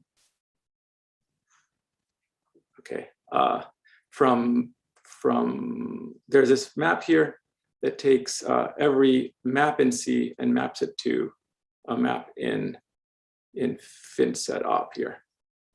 Why am I confused? There is some confusion happening in me and some nervousness, and I think I need to check the paper, but this worked yesterday, so and sorry, it's also impossible to follow like what all this stuff is.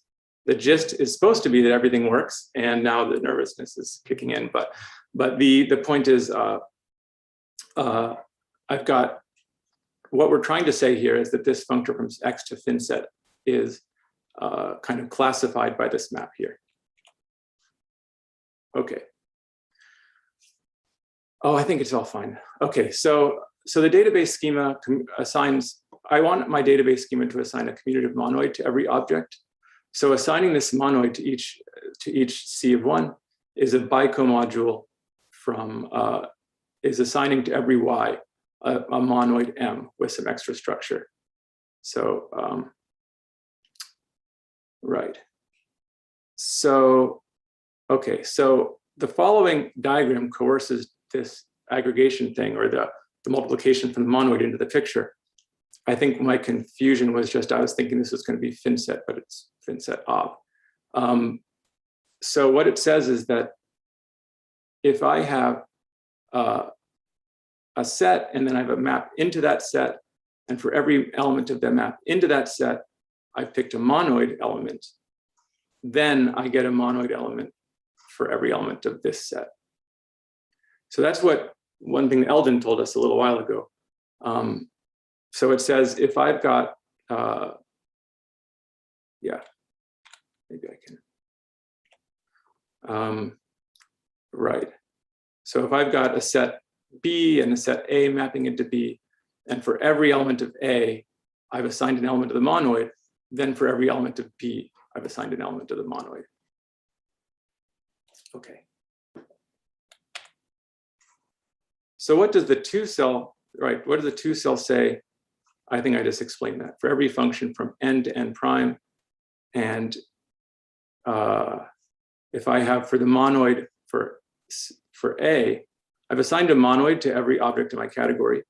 And suppose I've defined a function from n to ma. So I have n many elements of m sub a. So here's n prime, here's n many elements of ma.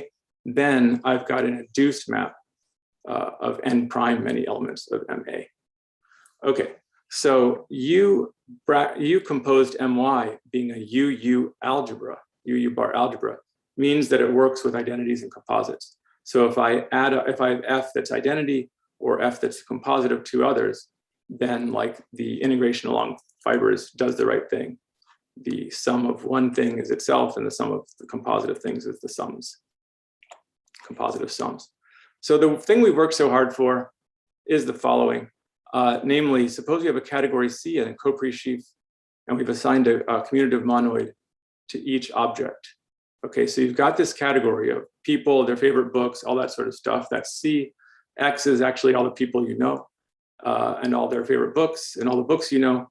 And now you've assigned a map that says for every person, you've assigned an element of, you've assigned a salary for that person. So M is the real, say. Then given a map from A to B in the category C, and given an element of Y sub of X of B, so given a favorite book, you can take the fiber of all the people whose favorite book is Y and just add them up. So that is, you can do this thing. This is what we've been working for, and this is what we've now been able to say in Poly.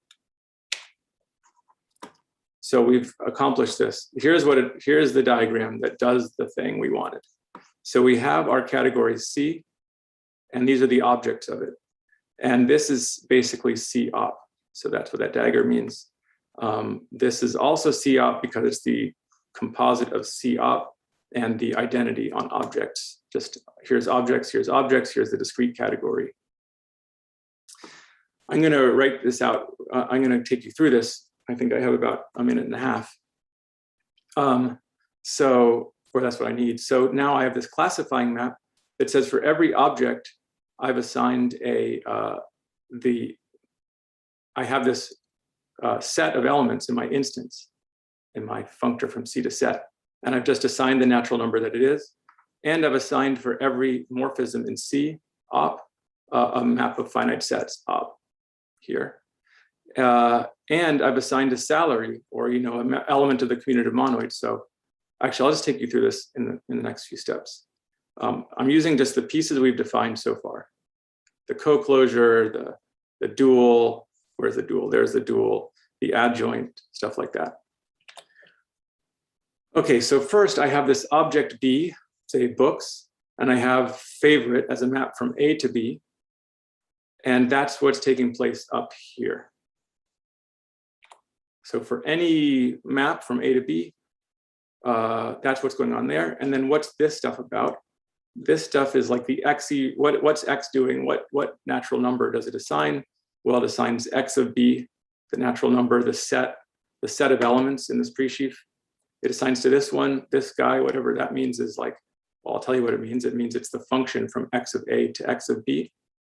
The stuff that was here, I mean, I'm trying to read off like a lot of data in a way. This is not like, this is just kind of to tell you what it's about, not to, so much to like literally tell you how it works. But so what's happening here is that every element of X of A is mapping to a salary, a real number, say, an element of a commutative monoid.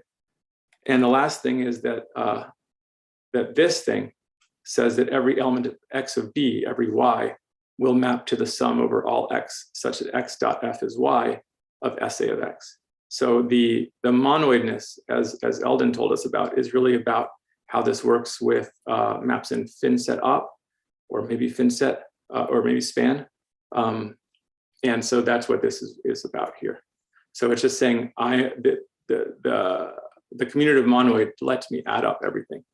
And that's what it means for this thing to be an algebra. So I know that's a bit unclear. It's kind of hard to get it all into one talk, but just in case you're still worried, like I've corrected the thing that I was worried about 5 slides ago. This is the opposite. This is FinSet op. Everything is as it should be. I'll tell you my error afterwards if anybody has a question or why I got confused. But okay. So to conclude, aggregation is of central importance in database practice. It's for adding up salaries, counting things, collecting fibers into sets, etc. And if you also have something called calculated fields, which at least historically has not been nearly as hard for me to understand as aggregation, then you can take those fibers collected into sets and take averages, plot graphs, do all the stuff that anyone would ever want to do with a database, like plot a graph of historical trends. So it's really powerful. And there's a really nice story for data migration in terms of cat-sharp. So the Amin Ustalu-Garner story is that this is really just about categories and parametric right adjoints between co-pre-sheaf categories. And so parametric right adjoints are data migrations. That's how I've been thinking about them for a long time. And they're like find all paths in a graph. But this categorical formulation of aggregation has been missing. So Poly is so highly structured, though, that we asked if it could include aggregation. And so using adjoint profunctors, using local monoidal closures, and using co-closures, we found a way to say this. And it's not as plain and simple as I'd like. The diagram I showed you, I think, is pretty complicated. And I wanted it to use spans of finite sets because that seemed right to me. But it didn't seem like that was easy to say there or to do well. I think there could be improvements, but the point is we tested the metal of Poly and it was up to the task. So that's it. Thank you. Okay, thanks a lot, David. Are there questions or comments? Answers? Maybe I have some question, maybe to help me understand a bit more what was going on. It was a bit fast for me. Yeah, sure. Yes, please go ahead. Yes. So I know of this construction, and I wonder if it's connected to your duoidal structure. So in a monoidal category, choose a monoid object. Then look at the spans from that monoid object to itself. That has 2 monoidal structures now, one by composition and the other one by taking the tensor products and multiplication with the monoid structure. These 2 structures give you a duoidal one. Is this somehow connected to what you were doing?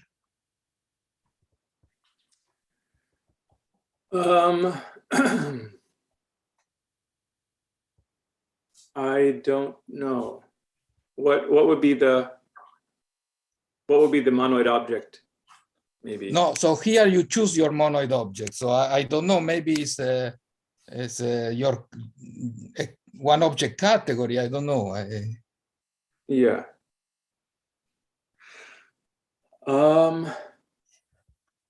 Yeah, so the tensor is the day convolution.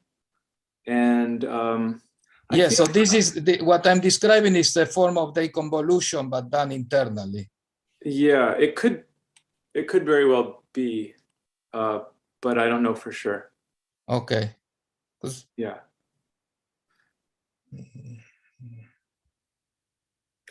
But what it would be is you take your bridge diagrams and you just multiply the, you kind of take fiber products over the two endpoints of it, in some sense. Yes, and that thing, yeah, I wrote, yeah, the paper that I'm referring to here, this functorial aggregation paper, which I forgot to write a reference for, but it's on the archive, explains these local tensor products. And you could check, because this is talking about your exact setting. Maybe you, in your setting that you talked about the other day, you had a small requirement on the middle maps, but no, yeah. So what I'm mentioning now is completely different from. Okay, yeah, no, I don't know how to bring that part in. I mean, I was using this kind of construction to do give an iterative description of n categories internally, but okay, I can tell you about that some other time. Okay, thanks. Nicola, do you want to ask your question? Yes, and I didn't catch it. What's the reference for this fact that cut sharp equals common poly? Is that something before this talk or in this talk? New? Well, let's see. So, sorry, I'm trying to find where that was said. I have to try to understand what question you're asking. So Schulman says that you can take, comonoids in anything when you get an equipment. And then Aman and Ustalou showed that comonoids in poly happen to be categories. Yeah. And Garner showed that morphisms between them are parametric right adjoints. He hasn't published that, but he gave it in a talk. So most of that is already, so I would say cat sharp is just a definition of something that was known to exist if you ever wanted to, and that some other people wrote out what you should think of it as. Yeah, I would say it's not from this talk. The only thing from this talk is to maybe call it cat sharp. Yeah. Thank you. Sure. Okay, then maybe we should thank David again and move on. So thanks a lot, David.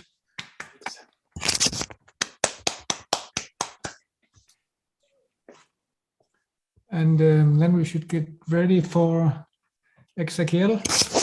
Okay, let me share the screen. Alessandra.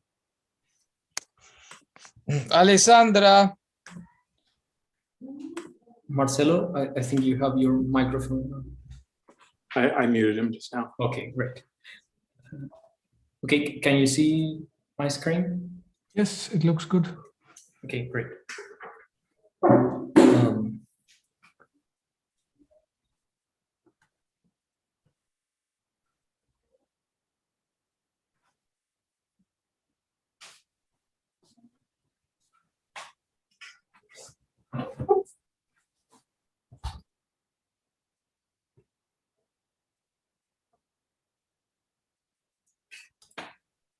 Okay, so I think we are ready for the next talk.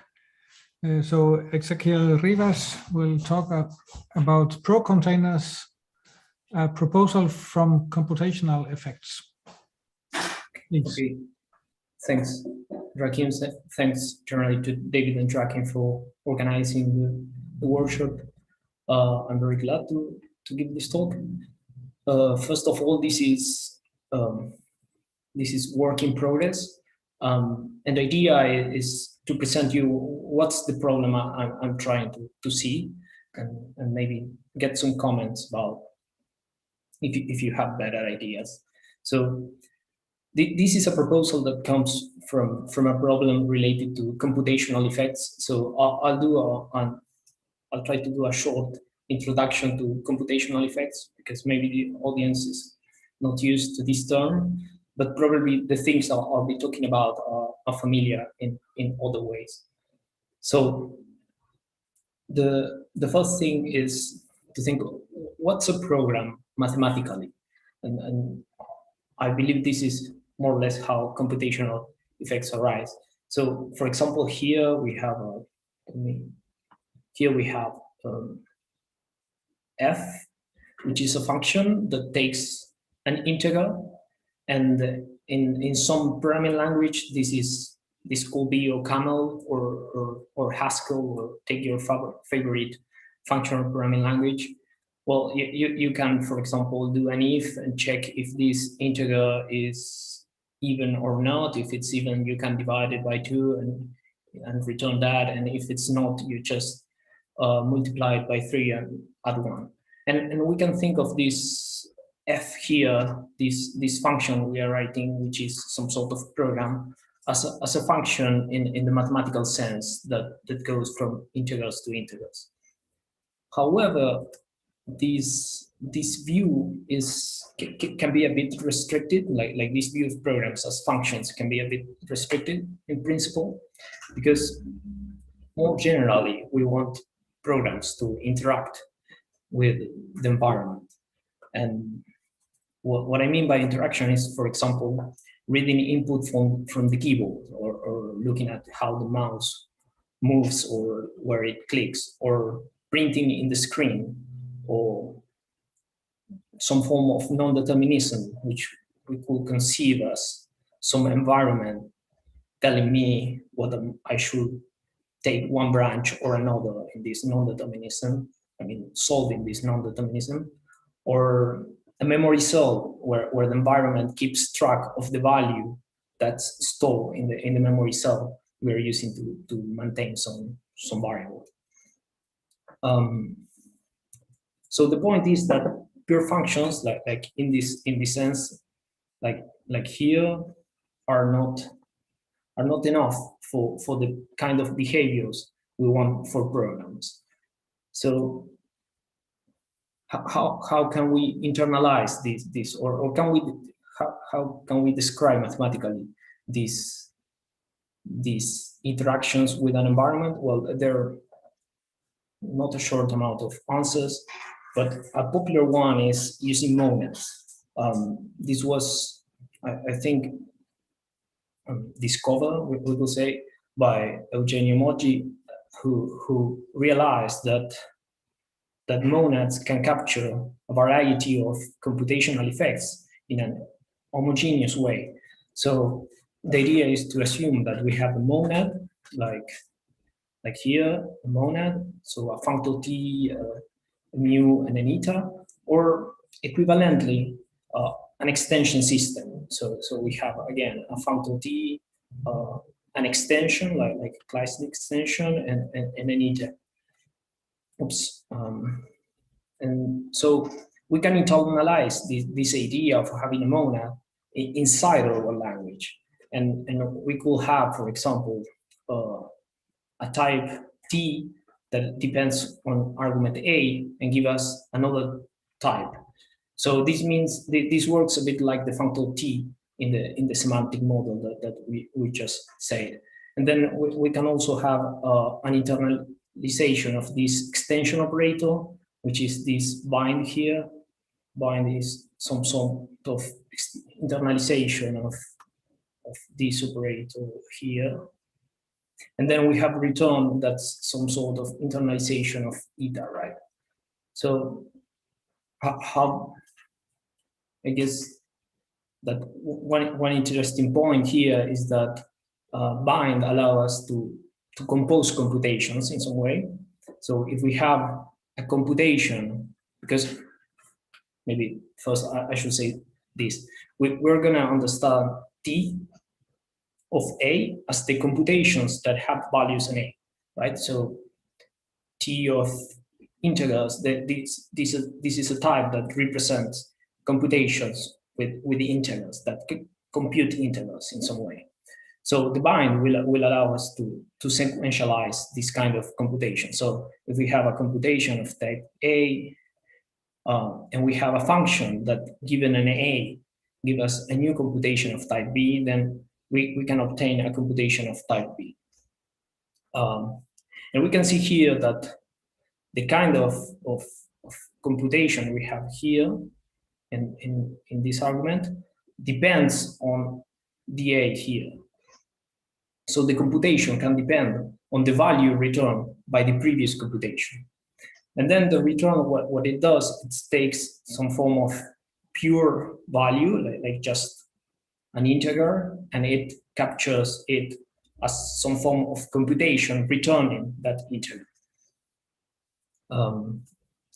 So for example, if we have a primitive function read here that takes nothing and returns a computation with the integer that it reads from the keyboard, let's say, and we have a computation print that takes a string and returns a computation that prints on the string, but returns no value. This parenthesis here, and this parenthesis here, what I mean is the type 1, which is maybe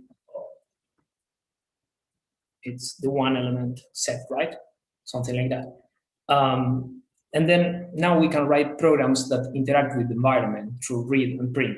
So for example, we can have a program that reads from the keyboard right here. And then with the output, with the input, which is in variable n, we continue and we check whether if this value is bigger than 10 or not. If it's bigger than 10, then we will print big. And if not, we just return a computation that does nothing, it returns just the unit.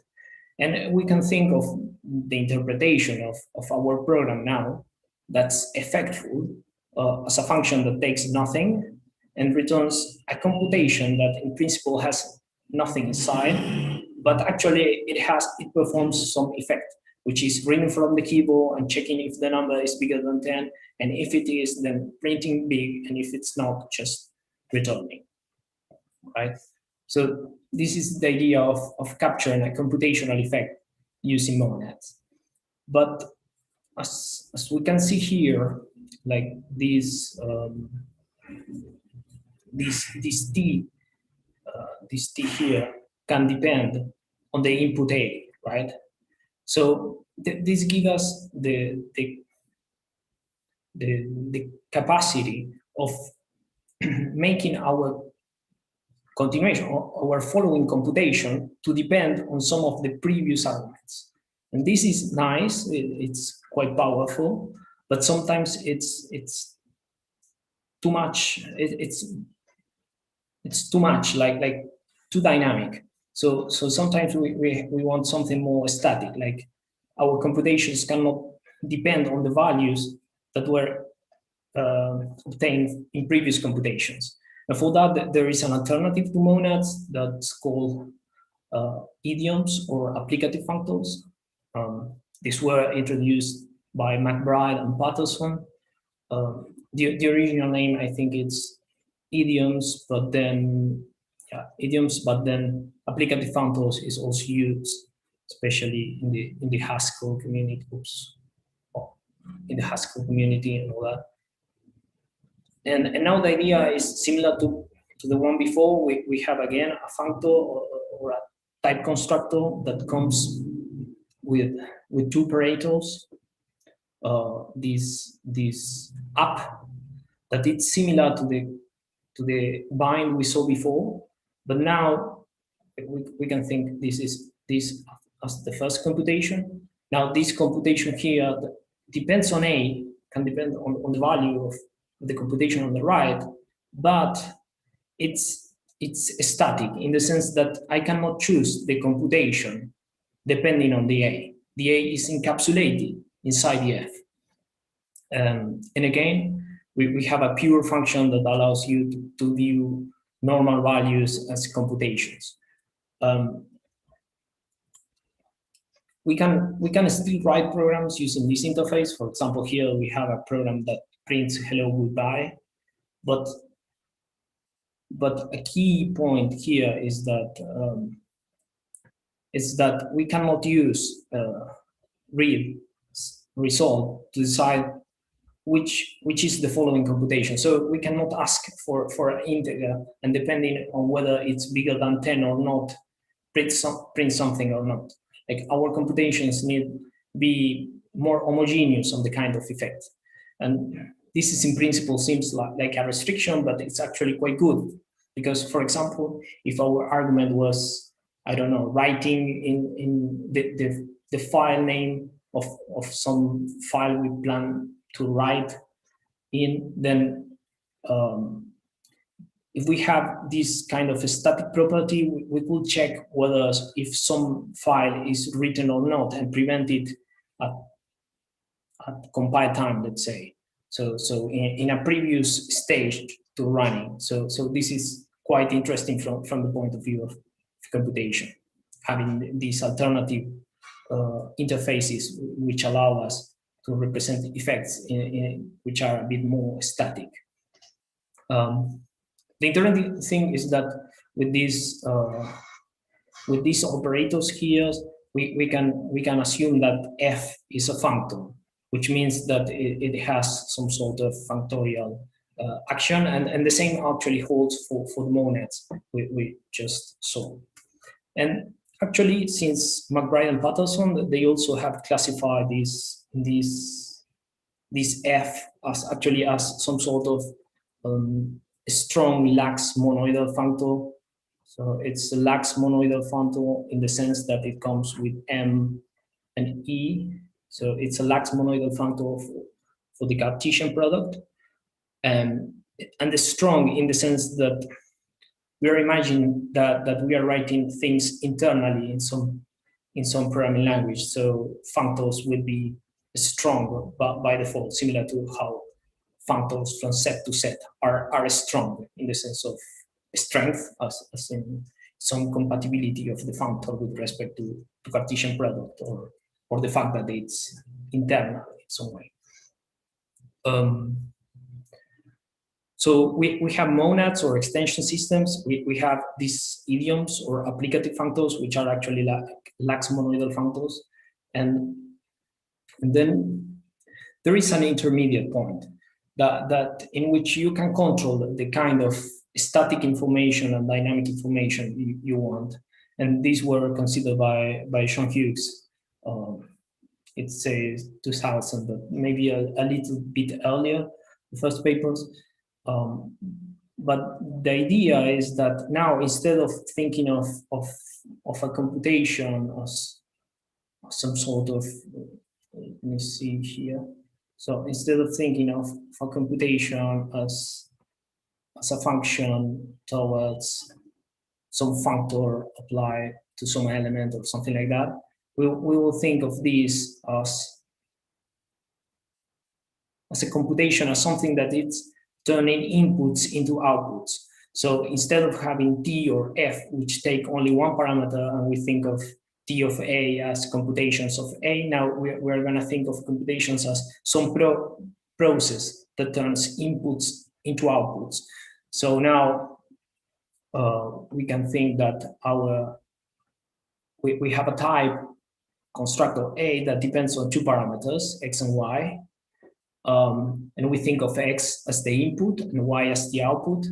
And now we will be able to lift pure functions, right, into computation. So if we have a function, let's say, I don't know, multiply by 3, which goes from nat to nat, then we'll have a computation A nat, because we have some sort of computation that lifts the original pure function.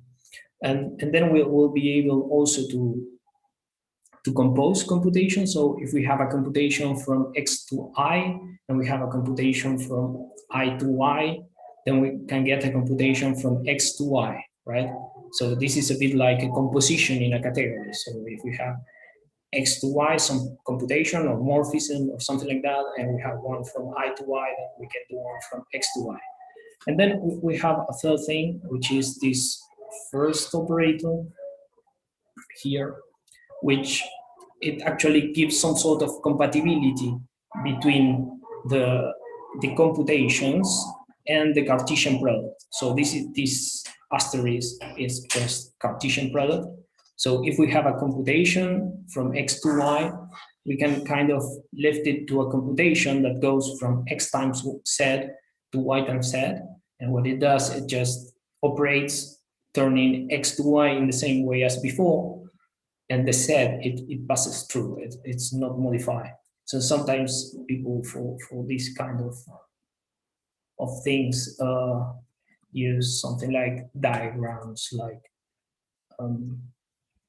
for example, write a computation from X to Y, something like that. And then when we turn it, when we apply the first operator, what we actually do is passing through a cable said that there's no modification on the thing. So one interesting aspect that was already explored is that it gives A, the type A, a form of some sort of, how to say, profunctor, so some sort of internal version of profunctor. So we have an action which is covariant on the second argument and an action which is variant on the first argument. So if we have a function from Y to Z and we have a computation from X to Y, then we get a computation from X to Z. And similarly, in a contravariant way in the input position, right? This is, well, this is kind of obvious from the box drawing graphics. And then the first operator, we said that give us some compatibility with the Cartesian product. And actually, we can think of this as the structure of what we'll call a strong profunctor. Actually, there is a notion of strong profunctor. We'll visit it in a few slides, but the idea is that we'll be interested not only in normal profunctors, but also in profunctors that come with a strength in some sense. Just as before, like we were interested in monads or applicative functors that had some sort of strength, which actually was free because it was in the internal language, but with profunctors we'll be to be more careful. So, well, one example of this type of thing that comes from Hughes' work is, for example, a parser that can keep two kinds of information, dynamic and static information. And for example, the static information could be whether the parser accepts the empty word or not. Based on that, we can do some optimizations and some calculations that are quite good for writing parsing. Okay, so the main point here, or what this talk is about, is, well, we have these three kinds of computational effects which are quite popular. They're used quite a lot in Haskell, for example, and these are not isolated variants of how to treat computational effects. In fact, they relate one to each other. So the more classical examples is, we are given a monad D, well, we can do this kind of direct image and write an arrow, right? So we have an arrow where computation from X to Y are functions from X to T of Y. And we can have combinators for corresponding to this arrow. Like we can lift functions and we can combine, and it's an arrow.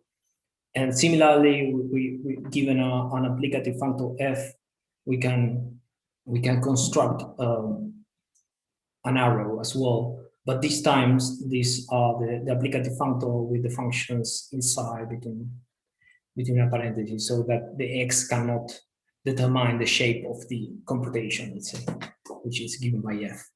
In the other direction, we know that given an arrow, we can derive an applicative functor or a monad. We won't enter into details here, but we can derive an applicative functor by fixing the first argument to 1, right? So that's a big introduction for what I want to do, but I wanted to kind of frame the problem. So what's this talk about? Well, we have been speaking about monads and an applicative functor or lax monoidal functor. But now what happens when this monad and the transformations of these into arrows, and what happens when this monad or this idiom here, they are actually containers, right? What happens when these things are containers? They are the underlying thing of a container. These are functors, so they can be containers. I like to see these transformations from monads and idioms into arrows as some sort of transformation that can I think of it in terms of containers. But the problem is that A here is not anymore a container because it depends on 2 arguments. So the main point of this talk is trying to come up with a definition of pro-container, right? And make this transformation from monad to arrow and from applicative functor or idiom to pro-container to arrow, sorry, to be a transformation between containers to pro-containers for some definition of pro-container. And not any transformation, like the transformations we just saw, these transformations, these are the one I want to see through the lens. So a very short review of container, because we have really seen a lot of things about containers. And yeah, one thing I should mention is that I'm using the word container for polynomial functor and not any kind of polynomial functors, but I mean these ones which are not indexed. So container is just a bundle like that, or seen in the other way, in the more indexed way. A container, I will say, with shapes S and positions B. This is again different from David's terminology, but this is because this is the containers terminology. We have a set of shapes and an index formula or a function we could think of if we think internally in ACTA, for example, from S to Z. So for each element in S, it assigns a new set. And in this transformation between bundles and these families, well, what we do is to take B as S, and we can take the kind of the total space, whatever, this big summation of S, of B of S. And then for morphisms, I think that they were introduced a few times already by this moment, but well, we have a map from shapes to shapes, and we have a map in backwards direction from the positions corresponding to F on the shape to the position corresponding on the underlying shape. As David mentioned, this category has a lot of structure. In particular, it has a dvoidal structure with composition and deconvolution, which are here, like the thing. This is composition of containers or polynomial functors with reflect compositions of the functors themselves. And well, it has some expression. I won't enter into detail, probably most of you know it. And similarly, there is a deconvolution operator that basically does product both in the shapes and in the positions. One interesting point here is that if we think of this category, and it has two monoidal structure, and then we can think of monoids in this category. with respect to these two monoidal structures. So in some sense, we'll think of monoids, the monoids from here as monads, because this is composition. And we'll think of the monoids here as not as monad, but as lax monoidal functors, or applicative functors, or whatever. The fact that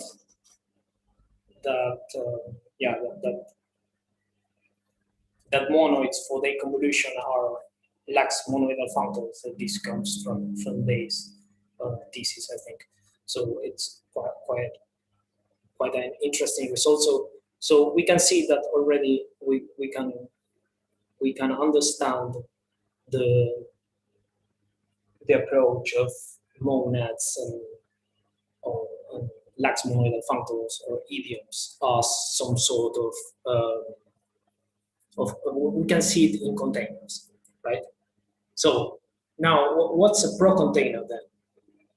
So a container is the thing we can see the first two parts of the first two parts here. We can see it inside this category. We need to have a definition of pro-cont. For that, I will assume the following. We'll have a pro-container will be given this time by three things instead of two things, because we now need to account for the contravariant part of the pro-functor. So a functor is interpreted by a container. It has only a covariant part. Now we need an extra contravariant part. And one option is to assume we have an extra piece of information in some place. And here it will be as follows. We will have this S, which will still represent some sort of shapes. Now these shapes, positions, or directions analogy, it gets a bit lost. But keep with me until the next slide where I show how this realizes into pro-functors. So then we have some sort of positive position, something like that. So for each shape, we get a set of positive positions, and then we have some sort of negative positions that it's dependent on the positives position. So for each shape and positive position, we give a new set. And we actually can write this as instead of having to universal quantification, we can use this kind of index type, like index sum. So we can think of these P minus as taking pairs of a shape and a positive position and given a set. And this will be convenient in some ways, in some places to use it like that.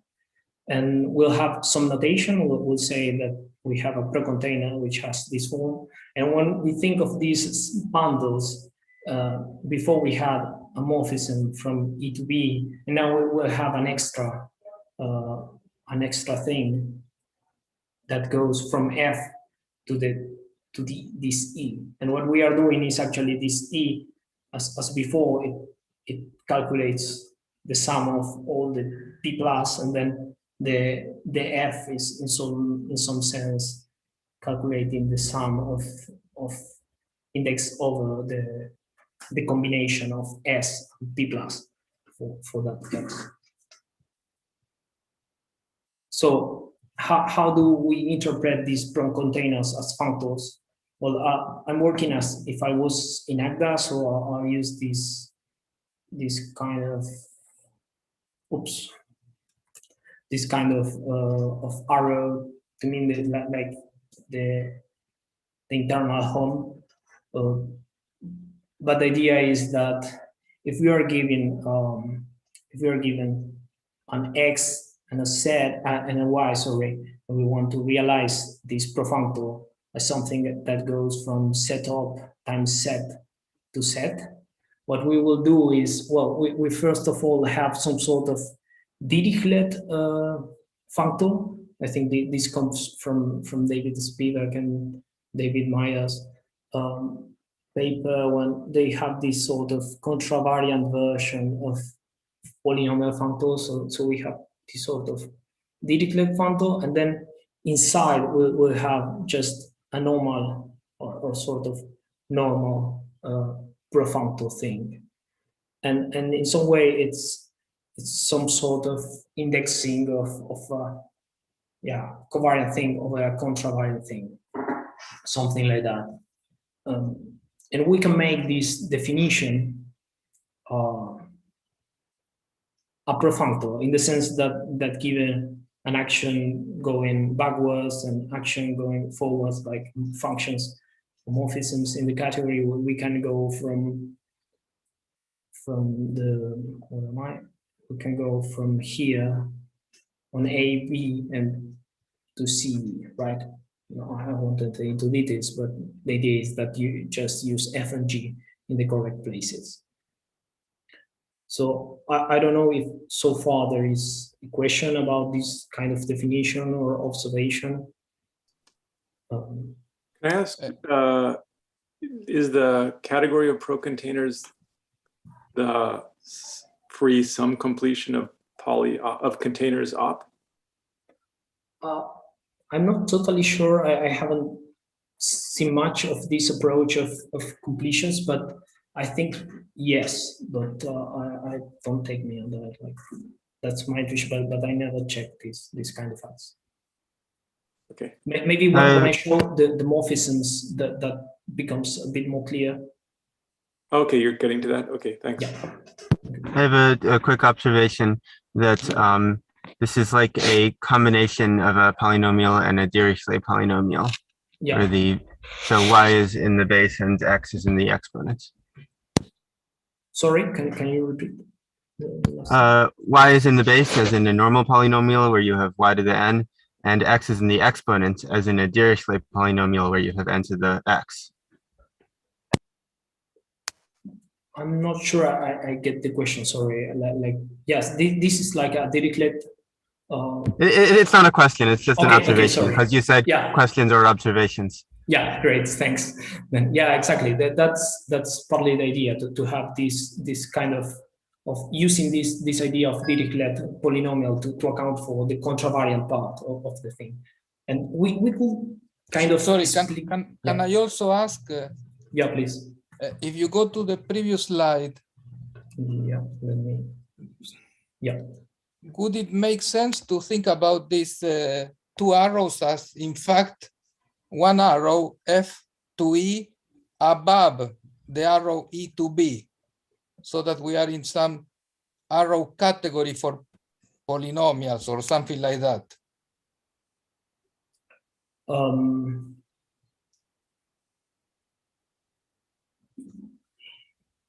Yes, I think it's hard to me to say for sure, but yeah, I think that you can play tricks like that, like this kind of information you have here.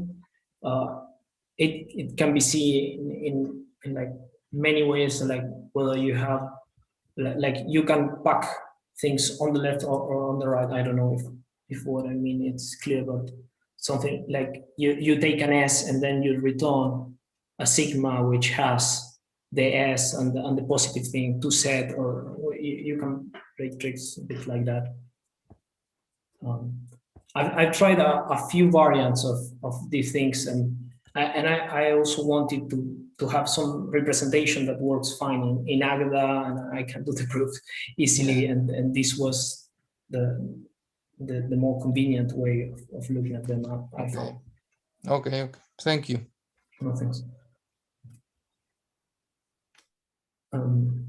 Okay, so one important aspect here is that arrows are strong profunctors. So they come with this first operation that gives compatibility between the profunctor itself, or the profunctor structure itself, and the Cartesian product.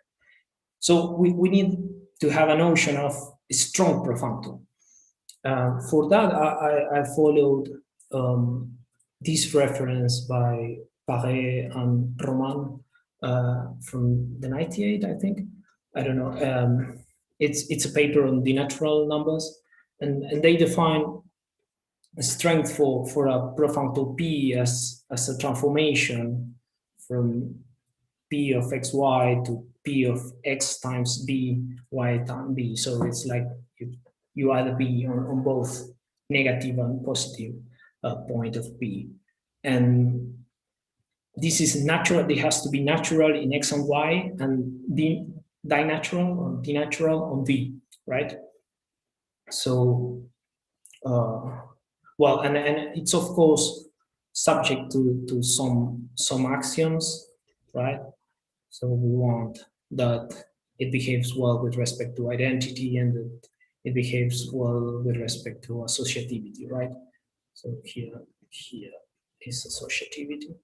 So in our case, we want this, well, they define it in general for a monoidal category. We are just interested in Cartesian product. And so one important point here in difference with endofunctors on set is that a strength for something like this, from setup times set to set, can fail to exist. I mean, it could not exist or could not be unique, right? You could have a profunctor that has two possible different strengths. And this makes the theory a bit more delicate, because with functors, we were guaranteed existence, I mean on set to set, we were guaranteed existence and uniqueness of a strength. But here we don't get that anymore. So we have to be a bit more careful in some places. But the good point is that a pro-container actually comes with an strength. So we can, if we have a pro-container, we can define a strength for the realization of that pro-container. So pro-containers not only realize to profunctors, but also it relates to strong profunctors. So profunctors that come with a particular strength. Just a quick question. What is strength supposed to mean, like semantically? I think for me, the best intuition is if we are thinking of computations of, let's say this is V, and V is an element of P, X, Y. We can write V as a box like that. It's a process that takes an X and returns a Y, right? And when we do a strength, what we are doing is forming a new box, which is bigger, like this, and then we just pass the information through for set. So in principle, it doesn't modify the set here, it just passes through in this machine. So a machine V that turns X into Y, now we have a machine that takes X times Z into Y times Z, but the set just passes through, it's not changed. This is my intuition. I don't know if this helps you. Perhaps another point of view, if you think of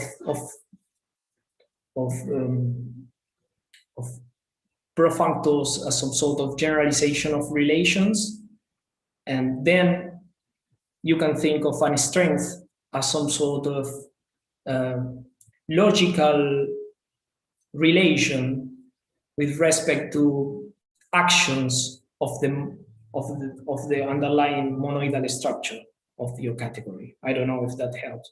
That's also a bit inspiring in computer science, so I'm not sure if that helps.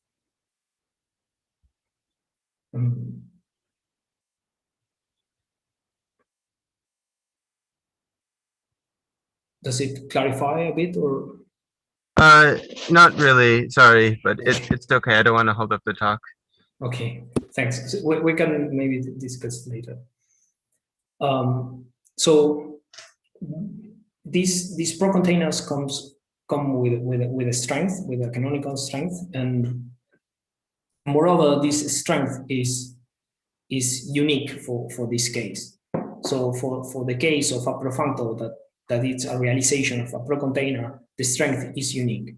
And actually, after we see morphism between pro-containers, we'll see that they are all strong. So that's a nice property. Like we are not mapping to any kind of profunctor, but we are really mapping to strong profunctor and strong natural transformations of strong profunctors.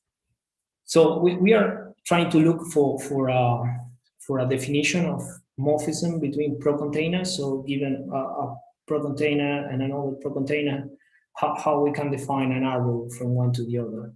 And we can do a trick similar to what we do on polynomial functors. Like we look at the natural transformations between the underlying, between the realizations, and we work them out a little bit.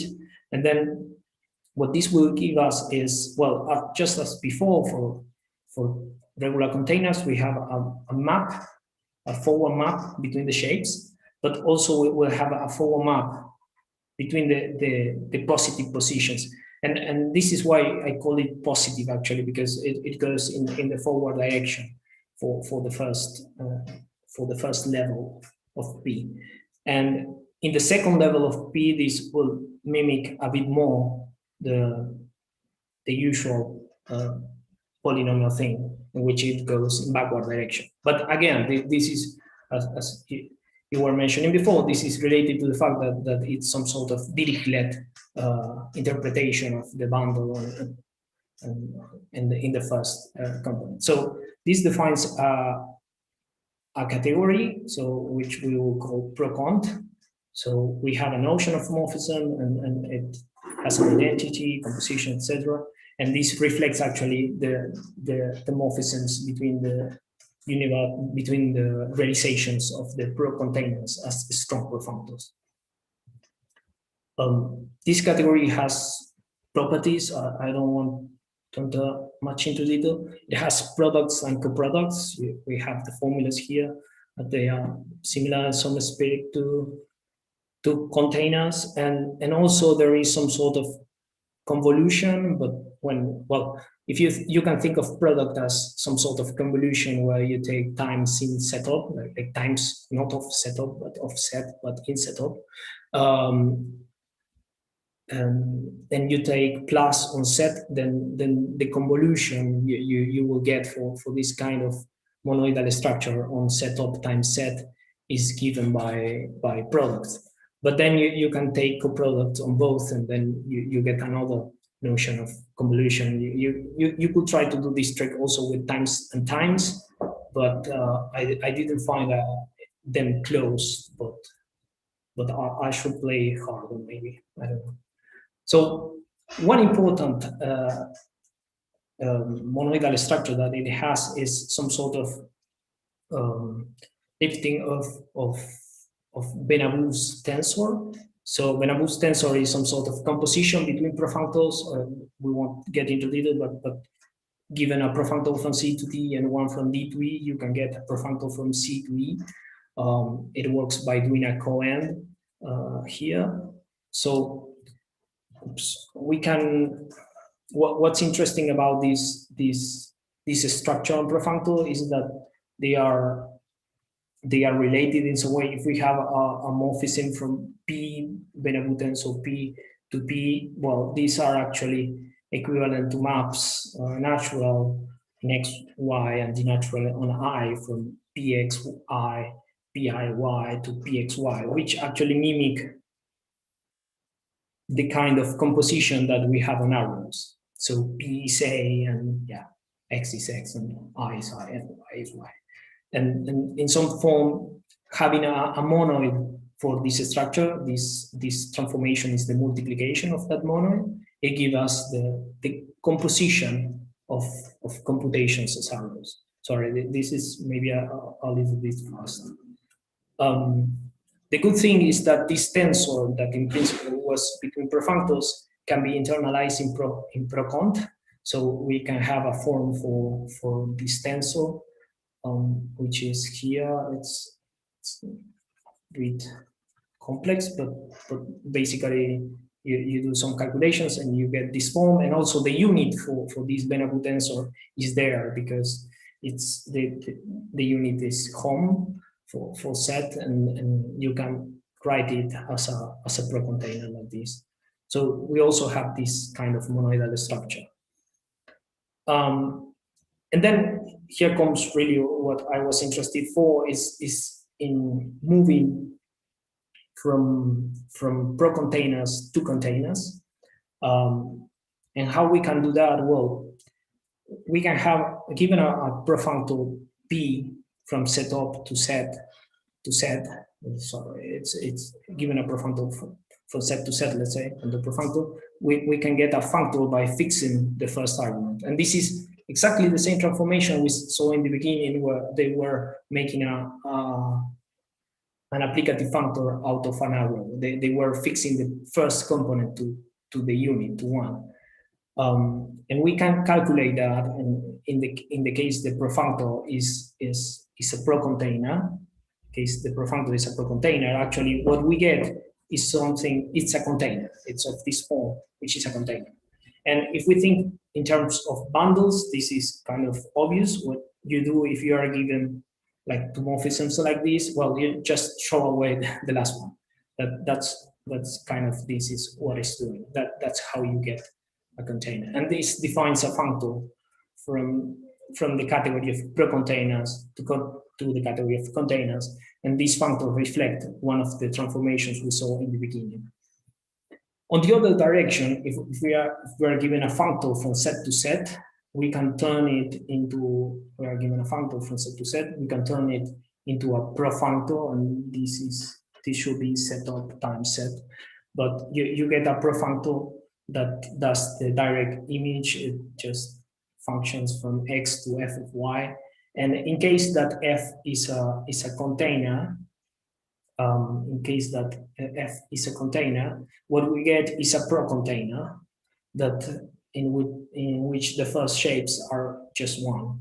And what we are doing as bundles is just extending our simple bundle for the container to a pro-container, but adding a second leg, like a second arrow that just the terminal to 1. And this again defines a functor from containers to pro-containers, which we call Kleisli and denote with this underscore star. And finally, there is another functor which we can call Cayley. This comes more or less from a paper by Pastro and Strick, where they introduce Tambara modules, which are some sort of internal version of, or enriched version of strong pro-functors. And given a functor from set to set, what you can do is do f, you can obtain a pro-functor such that in x, y, it's f of functions from x to y. And this is again a pro-functor, and in the case that this functor, the functor U-turn is a container, what you get is again a pro-container, but this time the unit you use it in the middle, so in the positive positions. And the idea is that in terms of bundles, if you have a function like this, well, you can extend it to functions by just adding an identity leg in the end. And this also defines a functor from cont to pro-cont that we call K1, Pastro and Strict call K. So there is a number of properties that these functors are monoidal. So it means that they turn monoids into monads. So when we think of monoids with respect to composition in cont, well, these are monads. And as this is monoidal, you will get a monoid with respect to Benamou's tensor in procont. And this is an error because in some way, monoids in procont with respect to Benamou's tensor reflect more or less errors. And similarly, if we have a functor with respect to, sorry, a monoid with respect to the convolution, we know that this functor here is monoidal as well, so it will turn into monoids in here, which are arrows. And we have some results in the other direction. I won't enter into detail. So just to wrap up a little bit, these functors have some interesting properties. They are adjoint, like Kaylee is adjoint on the left to this upper star that fixes the first argument, and the other one is adjoint to the right, and this give us a triple adjoint, and this give us a comonad on procont, a monad on and a monad on procont, such that the algebras and coalgebras have relation to these containers, and they actually reflect a lot of results from computational effects, in particular some work by Wadler and Lindley on this kind of relations between arrows, applicative functors, and monad, but at the level of the categories cont and procont. So there is some aspect on combinatorial aspects on whether a monoid can be, sorry, a profunctor is a monad or a lax monoidal functor. This is work by Tarmov-Stalu. And we can extend it also to procontainers in this way, but it gets a bit messy, so I won't into these details. Just to conclude, this is maybe an interesting point of view, because we can capture these translations, but many arrows that are of interest get out of this framework, and this is mainly because some of them come from using a comonad, and if we are creating an arrow out of a comonad, we get the problem that now the strength doesn't come for free as before. So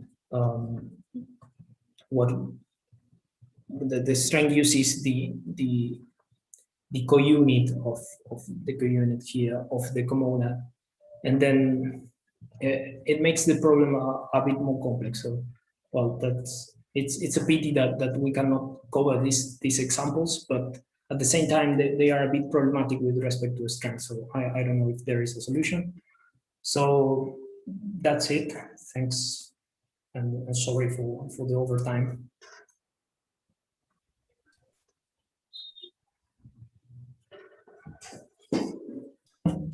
Okay, thanks a lot.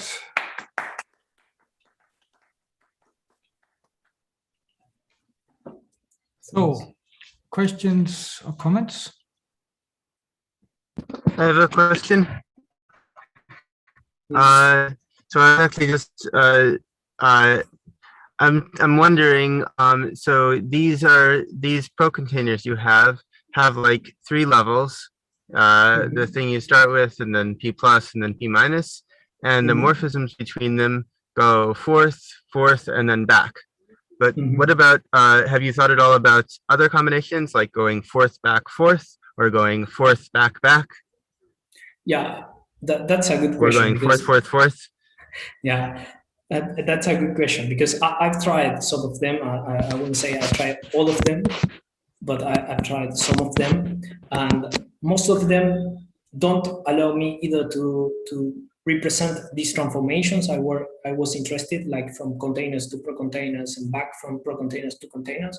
Sometimes these transformations broke, and sometimes, well, not those transformations that broke, but maybe Benabou's tensor was not close in this category. And that was also bad, because I was interested in monoids with respect to Benabou's tensor, and this will leave out arrows.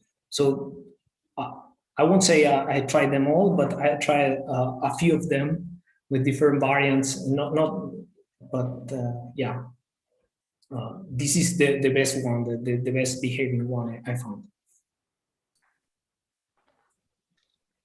Can I ask? Did I understand you correctly that if you just take containers, which are polynomial functors, and you look at the tensor monoids, that you would feel comfortable saying those are exactly arrows? I don't know anything about arrows, but is that really, can I use that as a definition of arrow? You can take, no, it's you have to take pro-containers, right? And an arrow, it will be a pro-container when you can give this extra information I have here like Okay. this stuff. But did you say a tensor monoid is maybe? Oh yeah, yeah. You can take function? as the definition of an arrow modulus on size issues, but you can take the definition of an arrow as a monoid in the category of strong profunctors with respect to Benabus tensor. Yeah, Which is the star product you showed in the beginning. it's this one. Yeah, the horizontal composition of profunctors. Okay. So you restrict it to endoprofunctors. So from setup, well, from set to set, like set of times set to set, you restrict it to endoprofunctors, and then you see in this category what are monoids with respect to this composition, and they are arrows. Okay, and maybe you said that tensor monoids from the other kind of tensor, the star tensor you showed in the beginning, those were applicative functors. Is that maybe what you said? Yeah, yeah. Also, I say like perhaps this one, like yeah, that one. Yeah, exactly. Like lax monoidal functors. The convolution classifies lax monoidal functors in some sense. Uh-huh. This is from days. Right, but you would call this in computer science, these might be applicative functors. Yeah, we call it applicative functors. Okay, cool, thanks. Yeah. Any other questions? Maybe I have one. I mean, so we know how to characterize polynomial functors among all functors by exactness properties and so on. What about the pro containers among all pro functors? Can you say something about exactness properties or? No, I can't say anything. I'd like to look into that, but I haven't had time yet to say that. But that, yeah, that's an interesting point.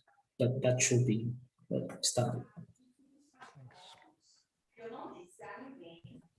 Any further questions?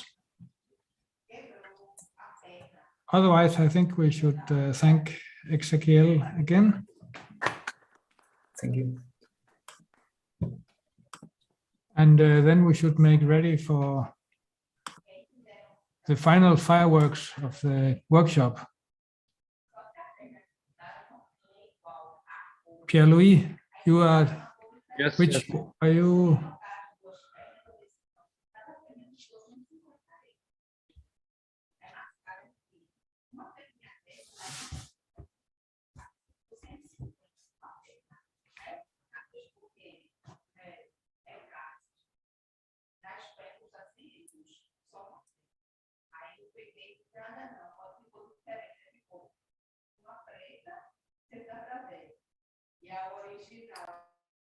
Okay, doesn't look very, very nice, but let's see. No, it works. It was, do you have my voice as well? Yes. Okay. Okay, that looks very good. If you excuse me for 1 minute, then I'll just go away just a second, but I'll be back.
Okay. So I think we are about to start the last talk of the workshop. So welcome Pierre-Louis Curien, who will talk about opitopes, opitopic sets, and polygraphs. Please, Pierre-Louis. Okay.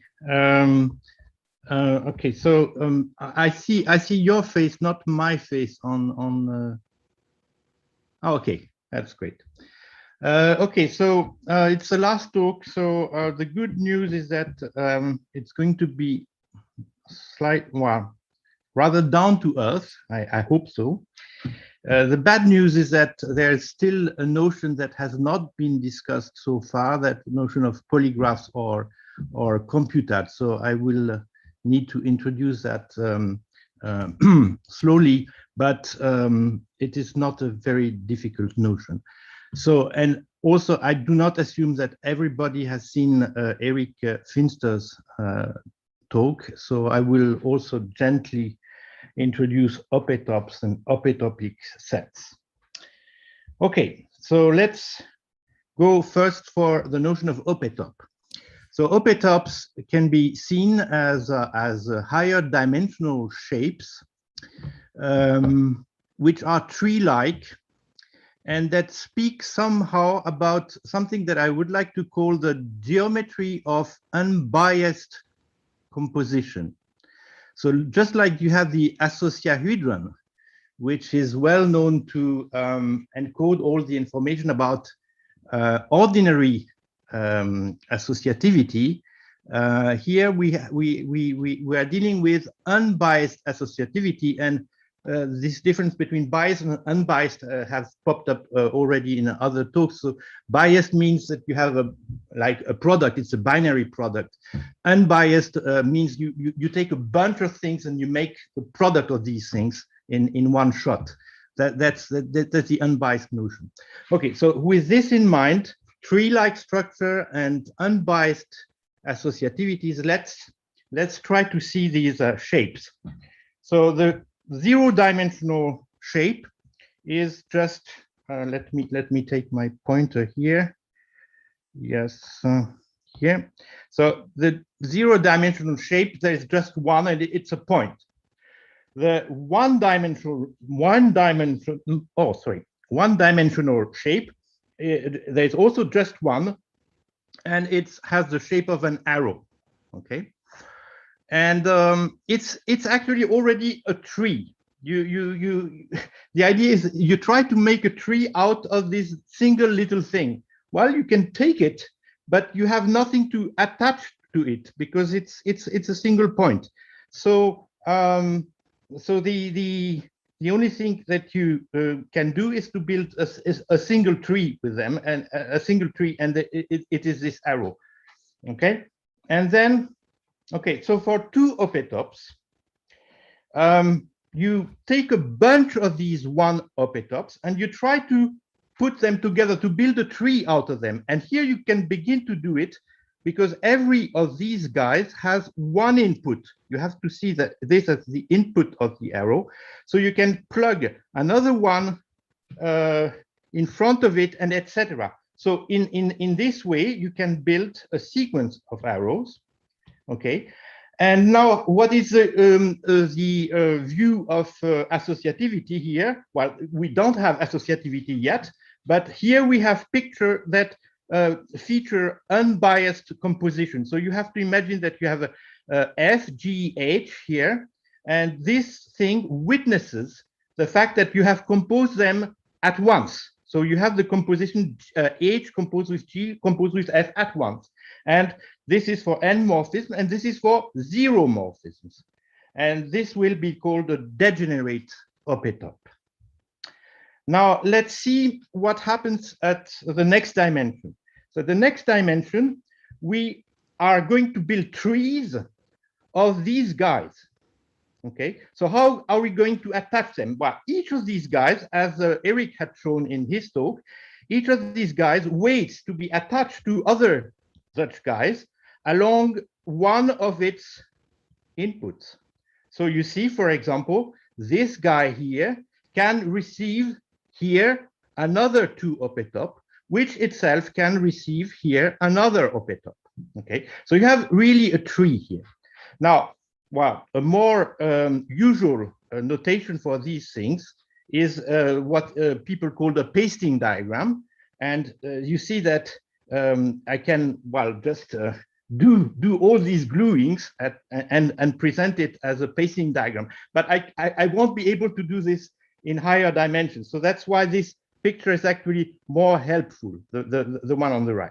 And then you see that all these cells have a dimension. So now it should be a 3-dimensional thing. So this is only the 1/2 of the 3 cell. Okay, you have to see it as a sphere, and the other half is its target. It's called the target, and it's obtained. Well, here graphically you see it's obtained just by removing the internal division. So it's a boundary of this pasting diagram.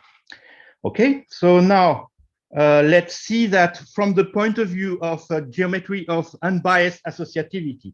So for example, here is a 3 op-top, and what it features the associativity between either composing F, G, H at once, or here composing G and H first, and then composing F with G and H. Okay, so it is the half of the usual associativity, because you would have another 3 op-top featuring, of course, the associativity between the unbiased composition and the other usual binary composition. So by assembling those two, you would get the ordinary associativity. Okay, so now let's go to 4 op-tops. Well, they are again trees. So here I took the picture. It becomes, of course, a bit more difficult to draw these things. This picture is taken from very nice old notes by Eugenia Cheng and Aaron Lauda. But here, so here, well, you want to make a tree of several 3 op-tops. So these are 3 op-tops, and another one here, and another one here. And it's again a tree, because here you have a 3 op-top, and this is the root of the tree. Okay, so I try to represent with these purple arrows the tree structure. So you have the root here, which receives a 3 op-top, actually 1, 2, 3 op-tops, and this one again receives a 3 op-top, so it makes a tree. And you can again have the target of this guy, which will be a pasting diagram, well, which will be a 3 cell, which is here, whose whose input half will be a pasting diagram. And then you can continue, and even if you are very brave, you can probably draw on a single sheet of paper a 5 op-top. Well, after 5, 6, you probably need a very, very large board. Okay, what does it mean from the point of view of geometry of associativity? Well, you expect, of course, at this level, to have MacLane-like coherence diagrams or things like that. So you want you can see, for example, that this 4 op-top is featuring a coherence condition between three associativities. So I'm not going to detail it, but it's for those of you who know the pentagon. So it's actually the same style of things, except that we are here in this unbiased world. Okay, so I mentioned that there was this notion of degenerate op-top. So this will, in the world of these associativities, this plugs in the identities. So, for example, you can read this picture that features some degenerate op-top as providing an evidence for the unit law, it composed with F is equal to F. I don't want to go into details because it's only for motivation that I want that mentioned this connection with associativity. And of course, this connection is historical because opetops come from the work of Bayes and Dolan, and they had this in mind when they defined these structures. Okay, so now it happens that by wonderful work of Joachim, André Joyal, Batanin, and Mascari, these notions of opetops, this formalism of opetops, have been recast very nicely in the language of polynomial functors. So I will review, well, this is the last talk, so at that time you should all know what a polynomial functor is. So my review will be extremely brief, and I will use probably the language I use is very close to the one that Marcelo Fiore has used, but not very far from the language of containers that we have seen in 2 talks at least. Namely, for me, so a polynomial diagram, okay, we by now know its shape. For me, they lie in set, okay. I'm not doing type theory like Eric did in his talk. So I'm doing plain category theory, and even just in set. For me, in this diagram, I read this set B as a set of operations. Each operation is something like this. So an operation has inputs, and these inputs, for example, this one has 3 inputs, and the number of inputs is its arity, and this is governed by this P here, okay? So this is why I call this A for arity. And then I and J are colors that you put on the edges, okay? So the target is colored in J, and the different inputs are colored in I. So I have a picture here for this, and here I want to insist that when I label things here, there is quite a difference between what I call names and what I call decorations. So the idea is that an operation comes with a number of Ys. So there is a tradition in the operatic community to number them from 1 to n, okay, because if they are infinite number. But here I'm in this world which I tend to call non-skeletal, where I prefer to call the wires, the edges, by name. So all the names are different because there are 4 edges, there are 4 different names. But of course, decorations can be repeated. If you have an operation from nat to times nat to nat, well, you will have 2 wires, x and y, but they will be all the two will be colored by nat.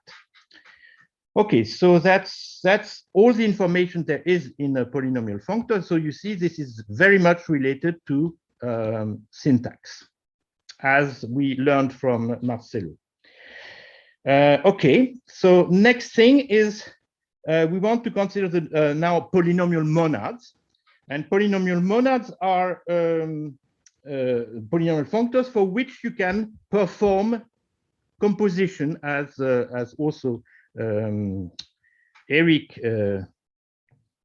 explained. But here I prefer to present composition in what the operadists call the circle I style of compositions.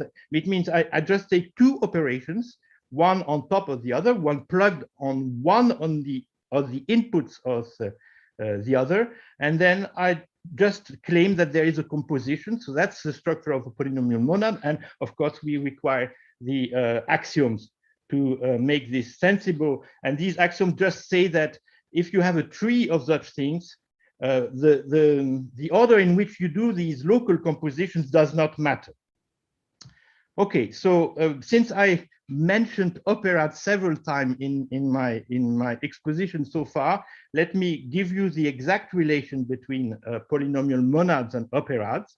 So they happen to be well, if we take this restriction that fibers are finite, they happen to be the same thing as something called the sigma-free operads. So these are symmetric operads where the action of the symmetric group is free, which means essentially that they are not symmetric, but they are not plain operad either, because the wiring that is involved in composing operations is not necessarily the one of ordinary non-symmetric operads. So it's something in between ordinary non-symmetric operads and symmetric operads. So also they are non-skeletal, as I mentioned.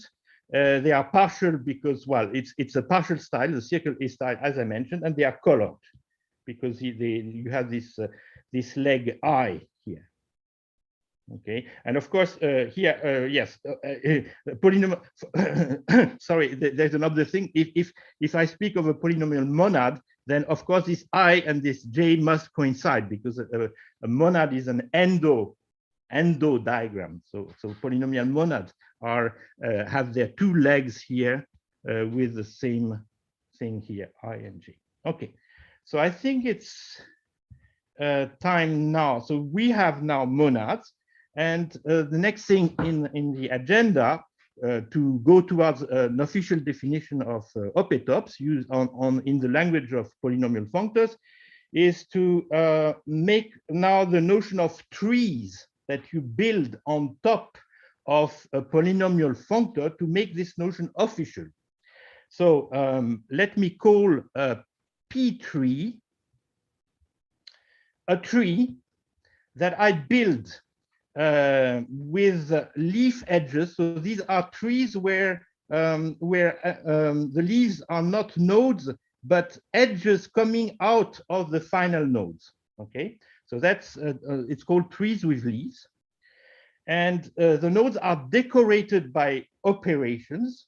So the set B in my polynomial functor, and the edges are decorated by the colors. So the set I, including, so here I omitted, including the root edge. Okay, and there's also an important thing to be an important point to be made here. Again, is that my trees, once I've decided that one node in my tree is decorated by an operation B, like here, then I have no choice that my tree must have exactly the number of outgoing edges that the arity of B dictates. Okay, so there must be a perfect matching between the geometrical shape of the tree and the decorations I put on the tree. Okay, so then what happens is that if I take now as operations the trees that I'm just constructed, like here, okay, what happens is that I can make two polynomial monads out of it. Well, not quite exactly. I can make one polynomial monad, which is called, well, the star monad, at least in the vocabulary of the Koch, etc. paper. And in this monad, well, the underlying polynomial functor of this monad will take as arity. So a tree must have an arity. So I must tell you what are the entries of the tree, what are the inputs of the tree. So in the P star polynomial functor, which will be a monad, even if P is not a monad, P star will be a monad, and actually a free monad on P. The inputs of a tree will be its leaves. So here, well, in this particular drawing, the inputs will be exactly this guy, this guy, this guy, and this guy. In another view, okay, and then let me explain. The monad structure will be obtained by grafting. So you take a tree, you specify a leaf or a position, and then you graft a tree, another tree on this position, and this is how you define the composition, the local composition, the circle I composition of two trees. Okay, but now the same trees can be looked in a different way when I know that P is already a polynomial monad. So when I know that P is already a polynomial monad, I can do something else. I can consider that the inputs of my tree, instead of being the leaves, like here, are now going to be its nodes. And then composition will look like this. So you have a tree, and then you plug another tree inside a node. And this is often called substitution. And why do you need a monad structure on P to make this, to make sense of this? Well, because of course you are not going to plug any tree into any node. You must make sure that, remember that my trees are trees decorated by operations of my polynomial monad P. So for example, this guy was labeled by B. Then before I plug in, I have to make sure that this tree here composes as B. So because I have a monad structure, I can contract this tree and compose it, and I can plug it in this position, plug it in this position, only if the composition of this tree happens to be B. Okay, so it doesn't make sense to define such a structure if P is not already a monad. So now we have this thing, and well, we have this phenomenon that we start from a polynomial monad P. This second construction is called the plus construction, again by Koch, etc. Because I think in Bayes and Dolan it's called the slice construction. That's why Eric in his talk switched between these two ways of speaking about this construction. So anyway, I will stick to plus construction as a terminology, and I want to insist that if we do this plus construction, unlike the star construction, in the star construction, we do not change the colors. The colors are always I, okay?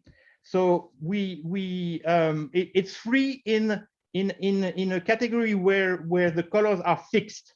While here, what we do with the plus construction, we really change our point of view. The new colors, after we perform the plus construction, are what were previously the operations. So the operations of P become the colors of P plus. And this is very important because this will create this notion of tree of tree of tree. And this is exactly what we had in these pictures. In these pictures here, I had a tree, but if I look inside the node, this guy is also a tree. Okay, I described it as a tree. And of course, if I go to 4 opetops, then I will have, well, these are not very interesting trees, they are linear trees. But you see that when I start with 4 opetops, I will really have trees of trees. And so opetops are clearly going to be trees of trees of trees of trees of trees. And this is why the plus construction allows us to package these things very nicely. Okay, so now I can define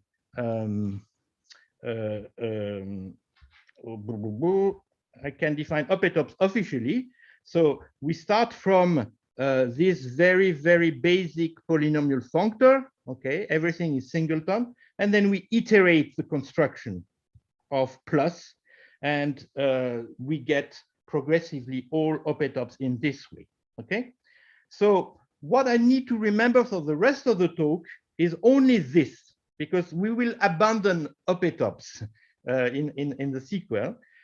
What I need to remember for the sequel is that opetops, well, the only thing I need to remember is that opetops are trees, okay, whose nodes are decorated by, sorry, n opetops, n opetops are trees whose nodes are decorated by n-1 opetops and whose edges are decorated by n-2 opetops. And that's all I need to know for the sequence. Okay, so I will almost skip the organization because now I need to reach opetopic sets. So I described only opetops, but I have to organize them in a category. So I will be very sketchy here. The idea is to present this category by generators. So the objects of the category will be opetops, and the generators will be faces and targets. Okay, so you see that an opetop has many sources, many faces. So for example, this one has two faces, this one, and one target. And while you impose relations which are sort of obvious graphically. So for example, this guy can be inserted in this 3 polytop by first inserting it into the blue face or into the red face, and this sort of has to commute and things like that. I don't want to go into details. And then we know that we have a notion called opetopic set. So that's one thing, and let's consider that we are doing some cooking recipe, so we leave it aside and we will use it later. So now I have to move on and to describe you what polygraphs are. So polygraphs are strict infinity categories. So here we are not playing the game of infinity 1 or infinity 2 categories. We are really with a good old style strict categories which have n morphisms in all dimensions. So it's much easier to define, of course, than infinity 1 categories. We don't need a model for that. We just define them in the ordinary way. Okay, so what is a polygraph? Is a kind of vibrant replacement in this world of strict infinity categories. So it's free everywhere. So how do you find them? Well, you give a set of generating 0 cells. Then you give a set of generating 1 cells, each coming with a specified source and target. And from this data, you generate a free 1 category. And then while you do this, okay, you arrive at level n+1. You give yourself a set of n+1 generating cells, each coming with a specified source and target, which is a cell in the free category that you've n category that you've built with your data so far. And with these new n+1 generating cell, you generate a new free category, n+1 category, which is Pn+1 star. So this is how you define it. And because I come from computer science, I want to have a syntax for this. Okay, so and this syntax will be essential to the proof I want to carry well, in a few minutes. We want to capture all this information because all this information is clearly syntactic. So let's capture it really. Let's take it to the word. So how do we actually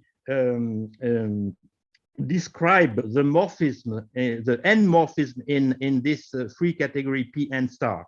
Well, you have a syntax of terms. Okay. So there will be terms in every dimension. So let me call that n terms. So n terms can be built in one of the following ways.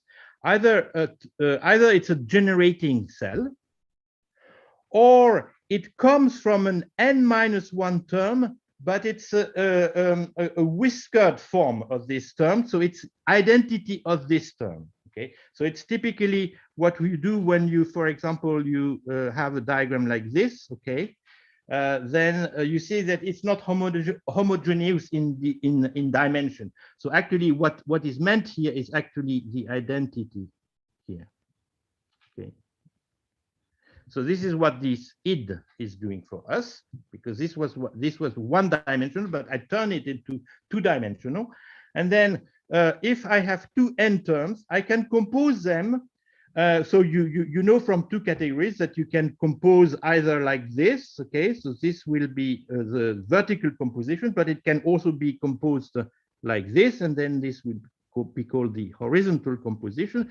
But in a dimension n, instead of having two compositions, you will have as many compositions as n.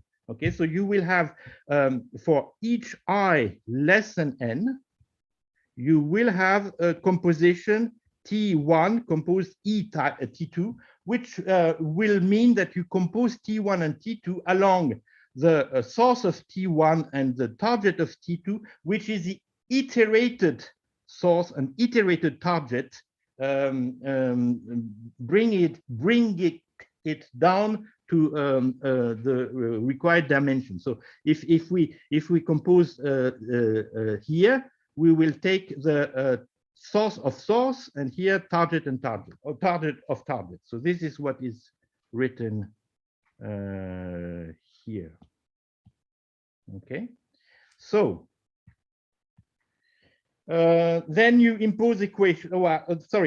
First you this notion of source and target is not added syntax; it's derived syntax. So it means it's something that you can compute from the syntax. So here are the rules to compute source and target, and then you impose equations.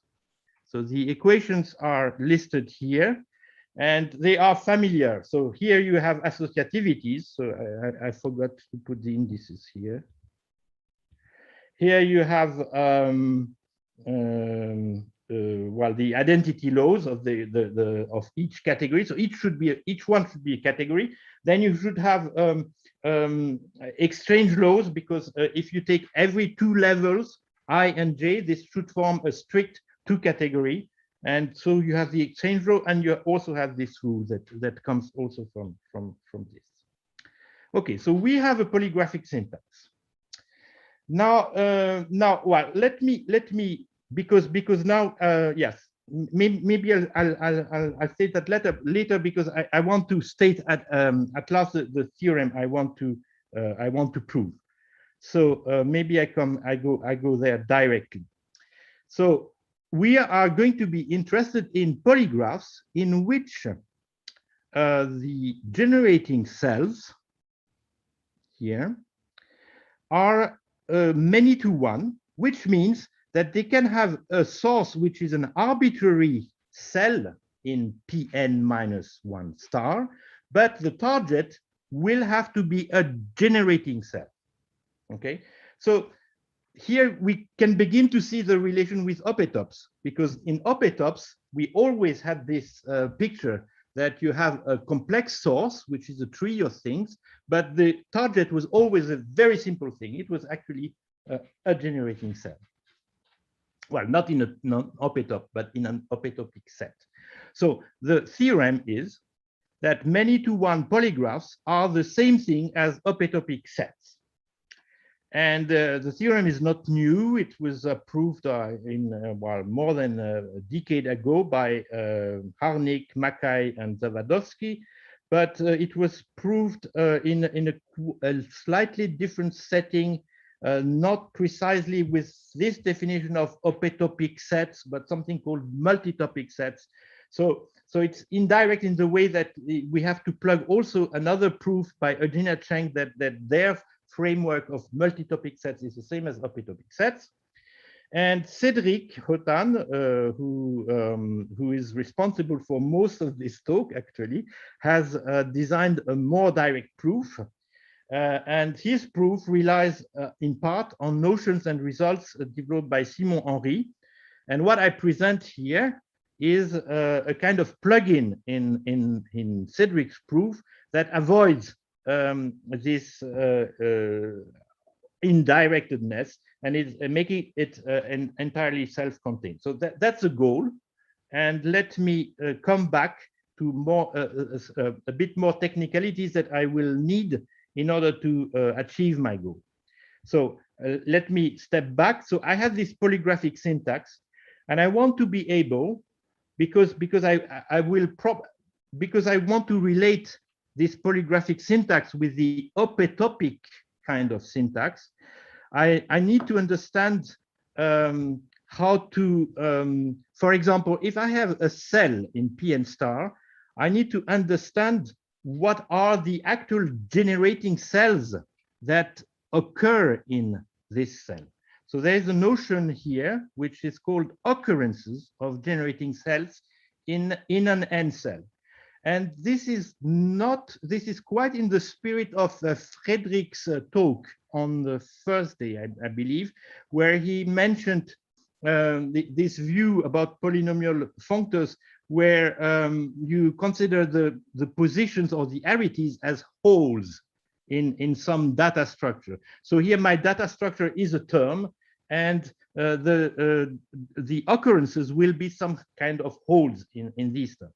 So this is detailed in this part of the slide, but I will come back to it. Let me first comment the first half of this slide. So one way to say, and this is very familiar to people working in rewriting theory. One way to say that an N generating cell occurs in a term is to go through the structure of this term. So if this term is itself a generating cell, of course, it occurs in it, and this occurrence is labeled or decorated by X.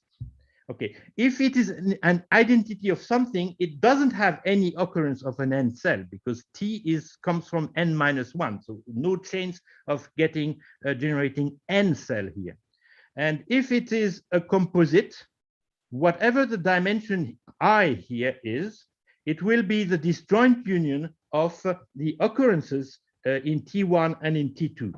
Okay, so this is a very simple definition, and you can show that it is invariant under the choice of a representative for T, because of course my cells are not terms, they are equivalence classes of terms, but it works. It's quite easy to see that this notion is clearly defined. And another slightly more sophisticated way of speaking about these things is in terms of context. So you can what is a context in rewriting theory? It's a term in which you have a whole, and a way to say that the term has a whole is to extend your syntax. So that my syntax was here.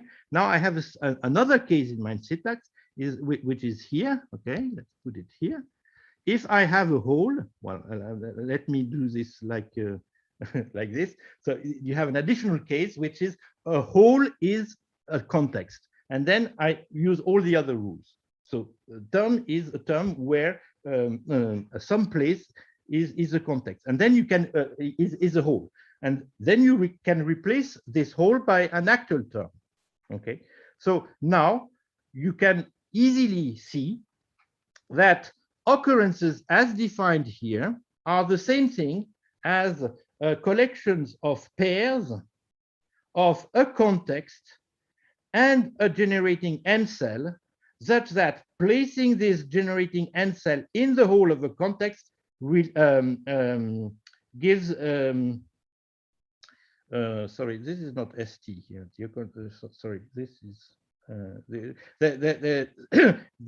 yes, replacing X, the whole with X gives you the term T. So it's a way to look at your term and to say, hello, I'm there in this term, I'm in this place, and in this place what I see is X. Okay, so this is a usual syntactic trick in programming languages and rewriting theory. Okay, so for example, let's see occurrences just in this simple diagram here. So we have this two cell here, okay, and you can easily see that the generating two cells that are in this diagram are alpha, beta, and gamma. Okay. So now, now we have this. Okay, so now my I can narrow down. So the theorem I want to prove is this one, and I pretend that the key lemma in order to prove this theorem can be formulated without reference to opetops. So the key lemma that I'm going now to state is purely about many-to-one polygraphs. And what does it say? So it says that, okay, so I still need a bit of terminology. So in a many-to-one polygraph, remember, a many-to-one polygraph means that generating cells have a single generating cell as target. But it doesn't mean that all cells in a many-to-one polygraphs are themselves many-to-one. Okay, so maybe this here would be an example, because here you see that, well, if alpha, beta, gamma, they are nice, they are many-to-one, but this thing here is not many-to-one. Okay, it has the target is a composite, so it's not many-to-one. So, but we can narrow our attention to the many-to-one cells of my many-to-one polygraph, namely the cells whose target is a generating cell. Okay, so that's one thing. And the other thing is that we can make trees of generating cells. So here I can use a polynomial functor that arises from the polygraphic world for many-to-one polygraphs. So let me define this polynomial functor. It has as operations the generating n cells. Because the generating n cells are many-to-one, their target is an n-1 generating cell. So I have this function is well typed. Then what I take here as arity function are these occurrences or context, if you want. So each cell here has a source. Did I write it here? Yes, I wrote it. So a cell T, which belongs here, has a source. The source is here. This source itself has many occurrences of n-1 generating cells. And this is what my arity is here. So the arity of T is the number, is exactly all the occurrences, all the places where a generating n-1 cell appears in the source of T. And then they are each decorated by an actual n-1 generating cell. Okay, so here I always have this distinction between the labels, the decorations, and the wires coming into T. So now I have a good, well-defined polynomial functor based on and for each n. So I have a family of such polynomial functor, and then I can build the trees associated with so the star construction. I can build the trees of n cells, and what I pretend, and this is the key lemma, is that many-to-one n cell is the same thing as a tree of generating n cells. So not only, so you have to understand this like this, not only a cell is associated with many n, an n cell is associated with many n generating cells that form a set of occurrences, but I can actually put them in a tree form. And moreover, this information is enough to reconstruct this cell. So these are exactly in a bijective correspondence.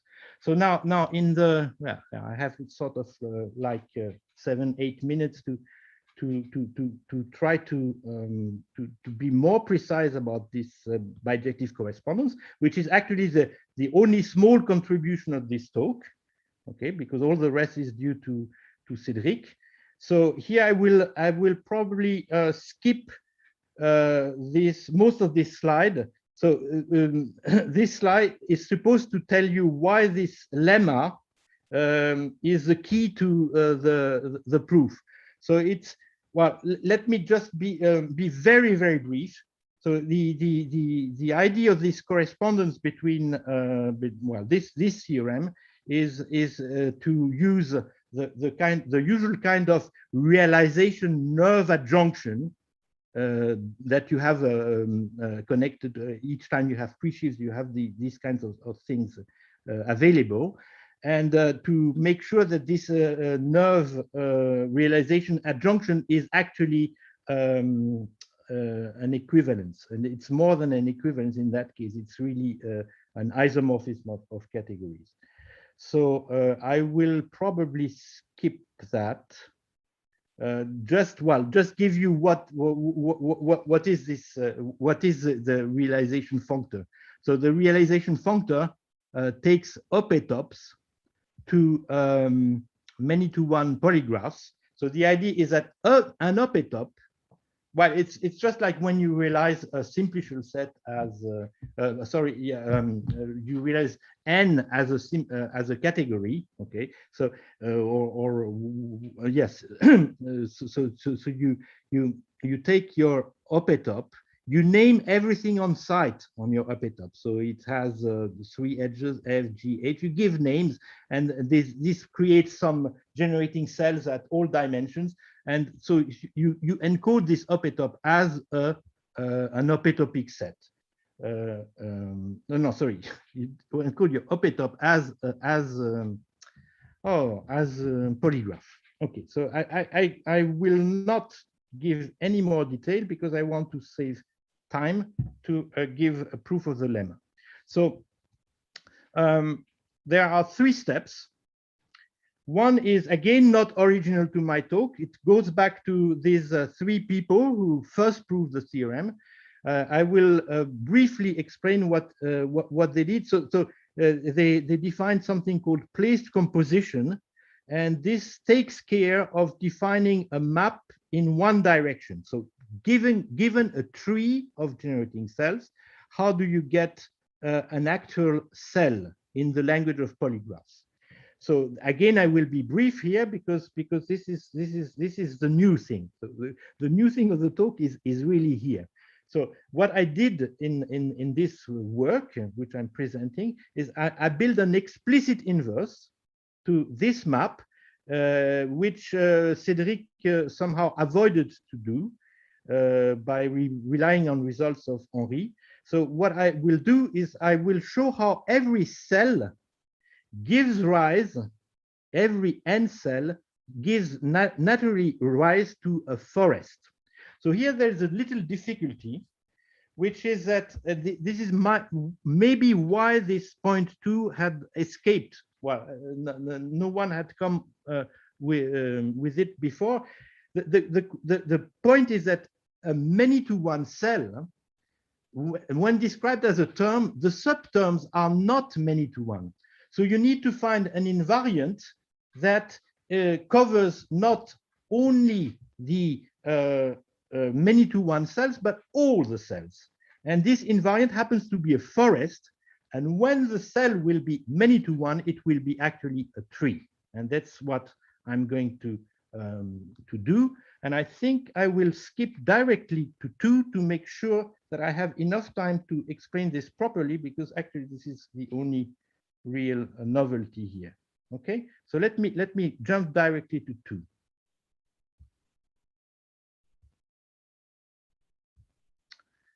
Yes. Okay, so here's the construction. I take a cell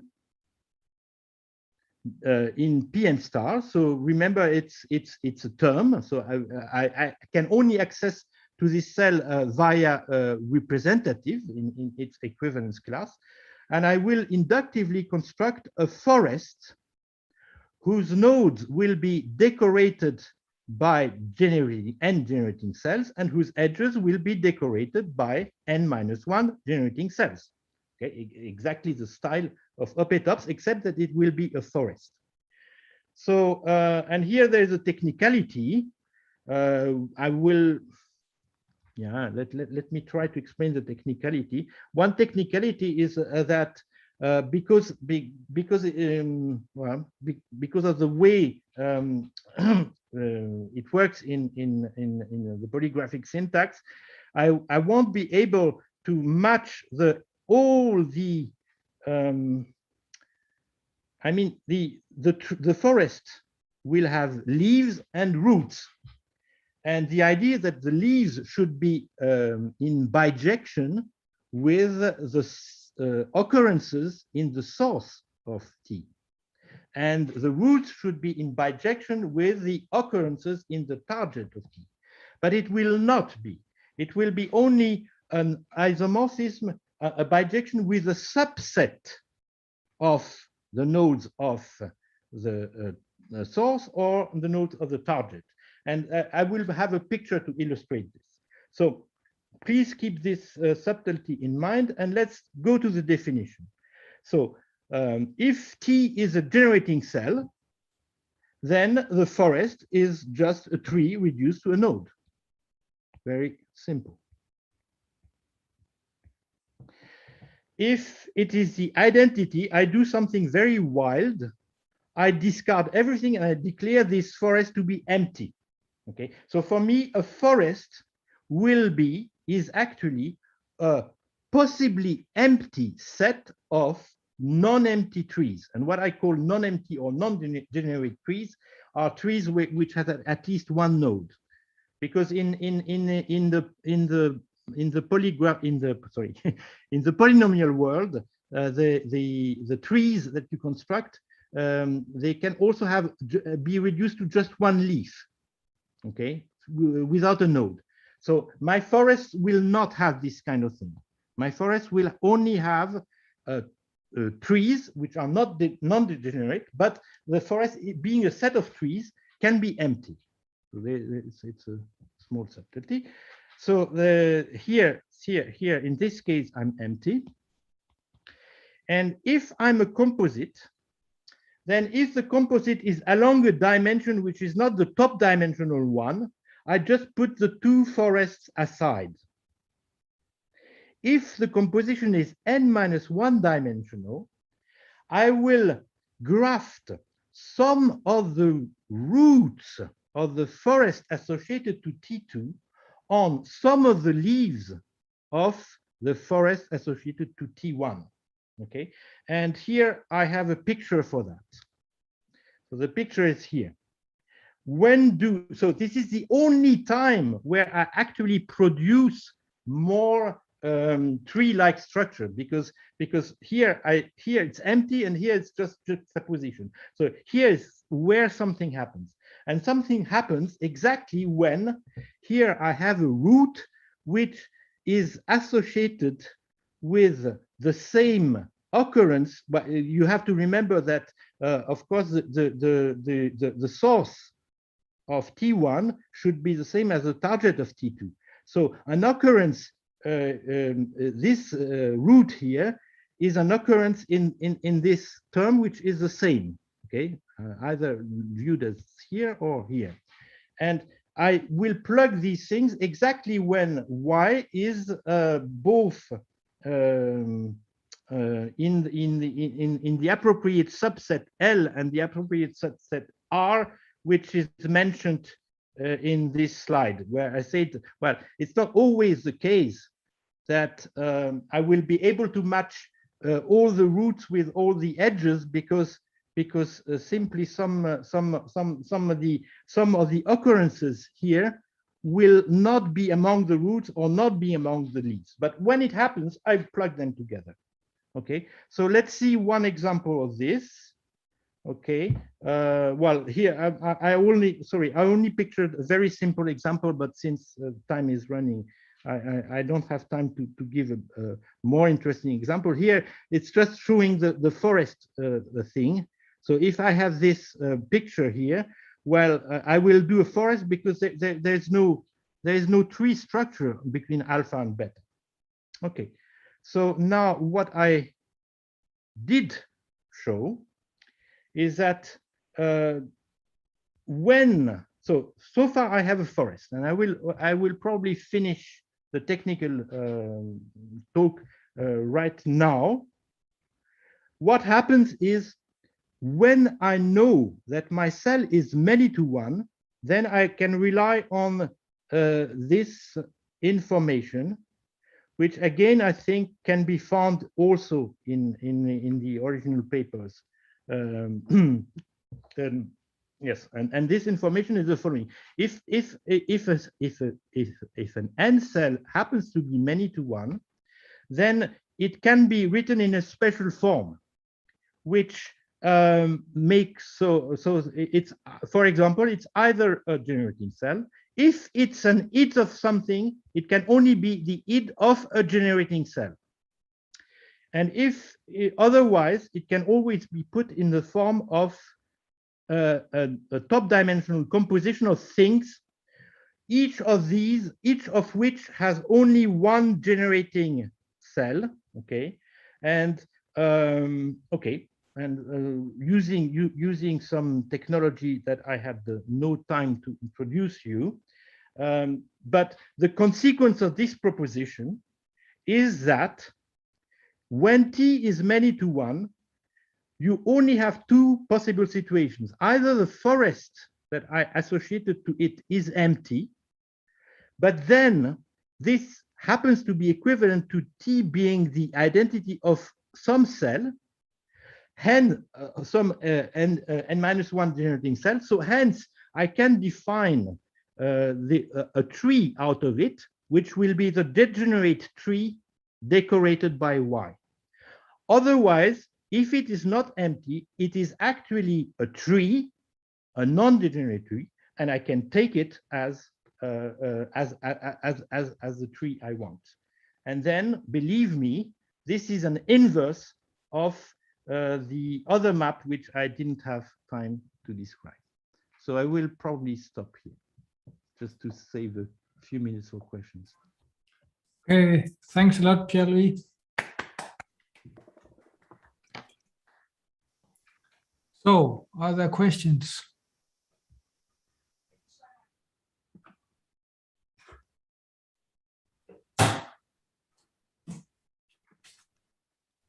Do you have some references, for example, to Hotron's work and to Henri's work? Yes, so Hotan's work is on archive. I think it's called and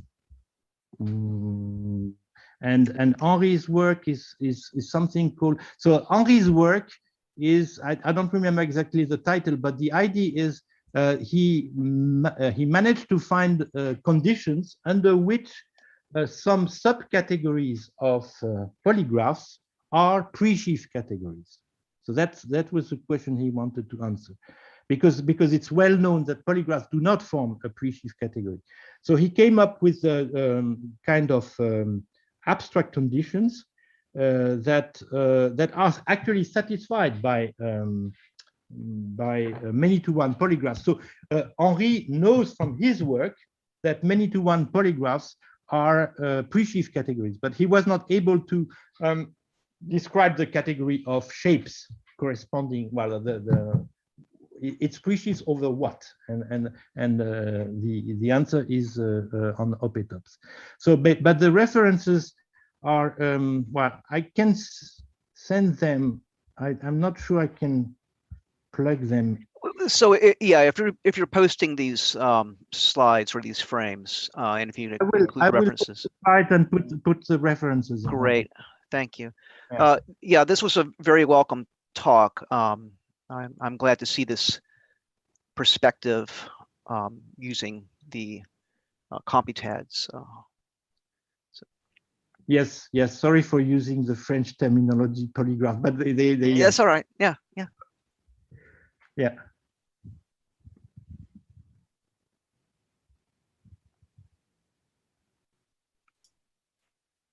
Okay, if there are no more questions, then we should thank Pierre-Louis again. And then I also want to thank Tim Hosgood he's not here right now because he had other commitment, but he has been doing all the tech and make the whole thing work. And I think he's also responsible for putting the videos on the internet and so on. So thanks a lot, Tim. I think I should say a word because I'm the last speaker. So I must thank very warmly David and Joachim for putting this nice program together. Very nice program together. Thanks. And on behalf of all the speakers. I also want to thank Christine Vespa, especially for accepting to give the tutorial. That was really useful. Maybe it will be difficult for us to make real connections, but it's so useful for us at least to know what polynomial functors also are.